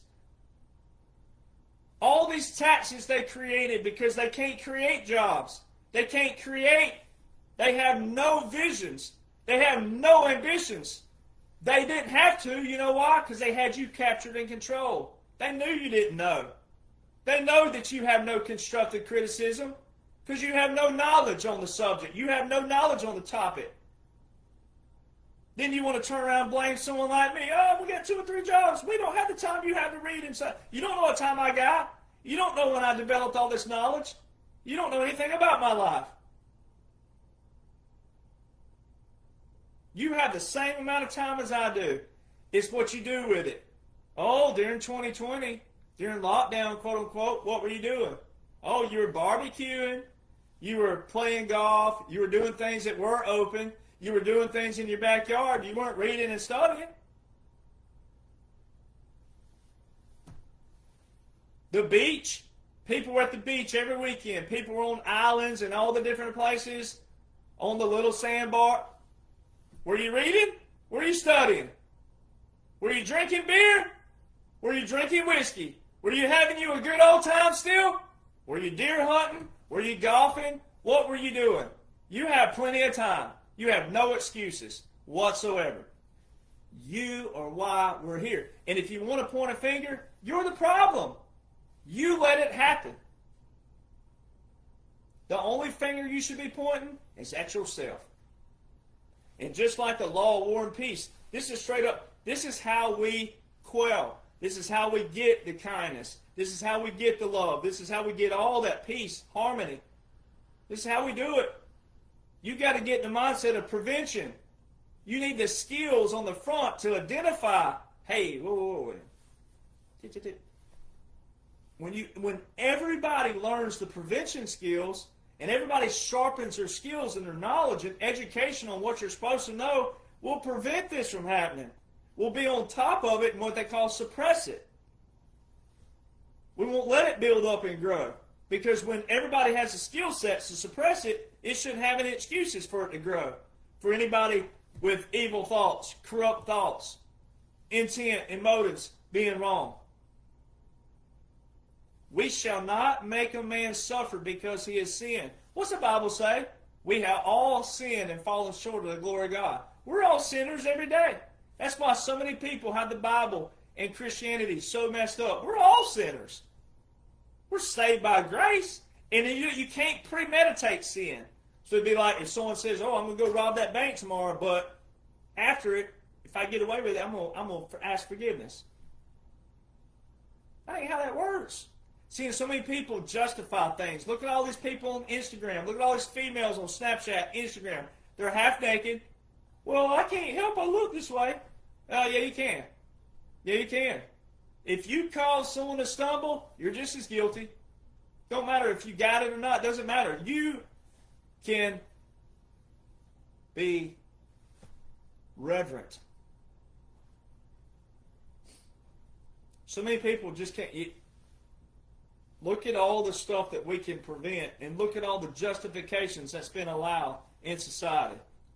Look at the justifications. People justify everything. They don't want any repercussions of what they're doing. Then they want to turn and blame somebody and or say, well, I can't help I look this way. I can't help this and I can't help that. Everything has a justification now. Nobody wants to take responsibility. Nobody.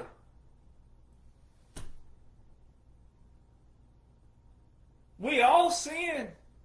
But we're supposed to do what?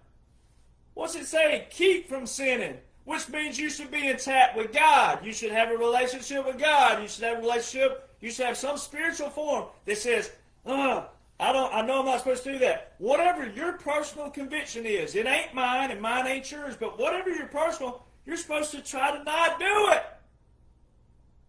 it. That's how you prevent things. But what do people do? People say, well, I'm going to anyway. Well, I'll just do it this one time. Oh, well. Justify. Justification. And that's what led to Congress. The corrupt Congress, the politicians, career politicians. They knew you didn't know the laws. They know you didn't know the orders. They know you didn't know your simple civil responsibilities, civil duties. And they created a tax for a tax for a tax and a this and a that and a this. And they were creating all these hedge funds with names that looked authentic to an actual business person, but they weren't. And they were doing all these things behind your back. And they had their good old Boys and Girls Club, their secret society, their Skull and Bones. They have all of it. Country music's the same way. All you people out there, if you support any major record label artist right now, you're a hypocrite. It's all connected. Country music ain't been a priority because it's an entertainment field. The priorities have been trafficking, money laundering on the bigger levels. This is a massive operation. And if you're defending someone you've never met just because they're famous, you're part of the problem. You're the target as well. That's the very people who take advantage of you. You have no idea how country music is signed, the major record label. You don't know how they operate. You don't even know the major record labels. Been the same 6 major record labels since 1928. Been the same Billboard chart since 1942. The same. How come other labels can't compete? How come other labels can't even try? How come some have tried and they've been ostracized, they've been pushed out? Good old boys. Secret society.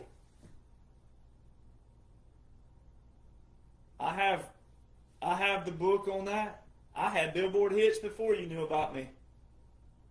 And still people you're not applying it. You're still listening. You still, people in the comments, I still like so-and-so. I like her, but know nothing about it. And I'm sitting here telling you, if you like these people, and here's what they're signed to, they signed to it.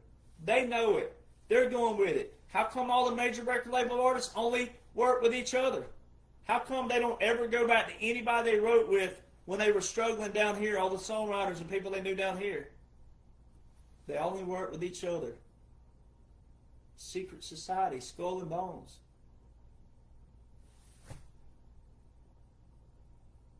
We shall not make a man suffer because he has sinned, but to keep him from sinning. Nor shall punishment ever have an eye to the past, but to the future. This is in military law. You all want to look on the past because hindsight's 20/20. And if everybody did that, then that means if you want to punish people that you don't know, just because they're public figures or famous and all this stuff, then let's pull you up too. Because I can tell you right, titles don't mean anything. Occupation don't mean anything. That's just a title. You're still a beating heart. You're still a moving mouth. You still got a brain, whether you use it or not. Let's put your world on display. Let's put you up. Let's see what your phones have been doing. Y'all think Palantir's working against you? Well, let's just see. Let's pull your phone records. Let's confiscate your computers. Let's see what you all are doing out there, you holier than thou. You all holier than thou. Oh, you know everything because you know nothing. You don't know a single law, single order. You don't know a single anything operational, but you want your opinion, your Proverbs 18:2. You want your opinion when you're a fool. So let's pull your computer. Let's pull your phone records. Let's see what you've been doing. Let's see how big you are when we find crap on you. Let's see how big you are when the fingers and the eyes get pointed on you.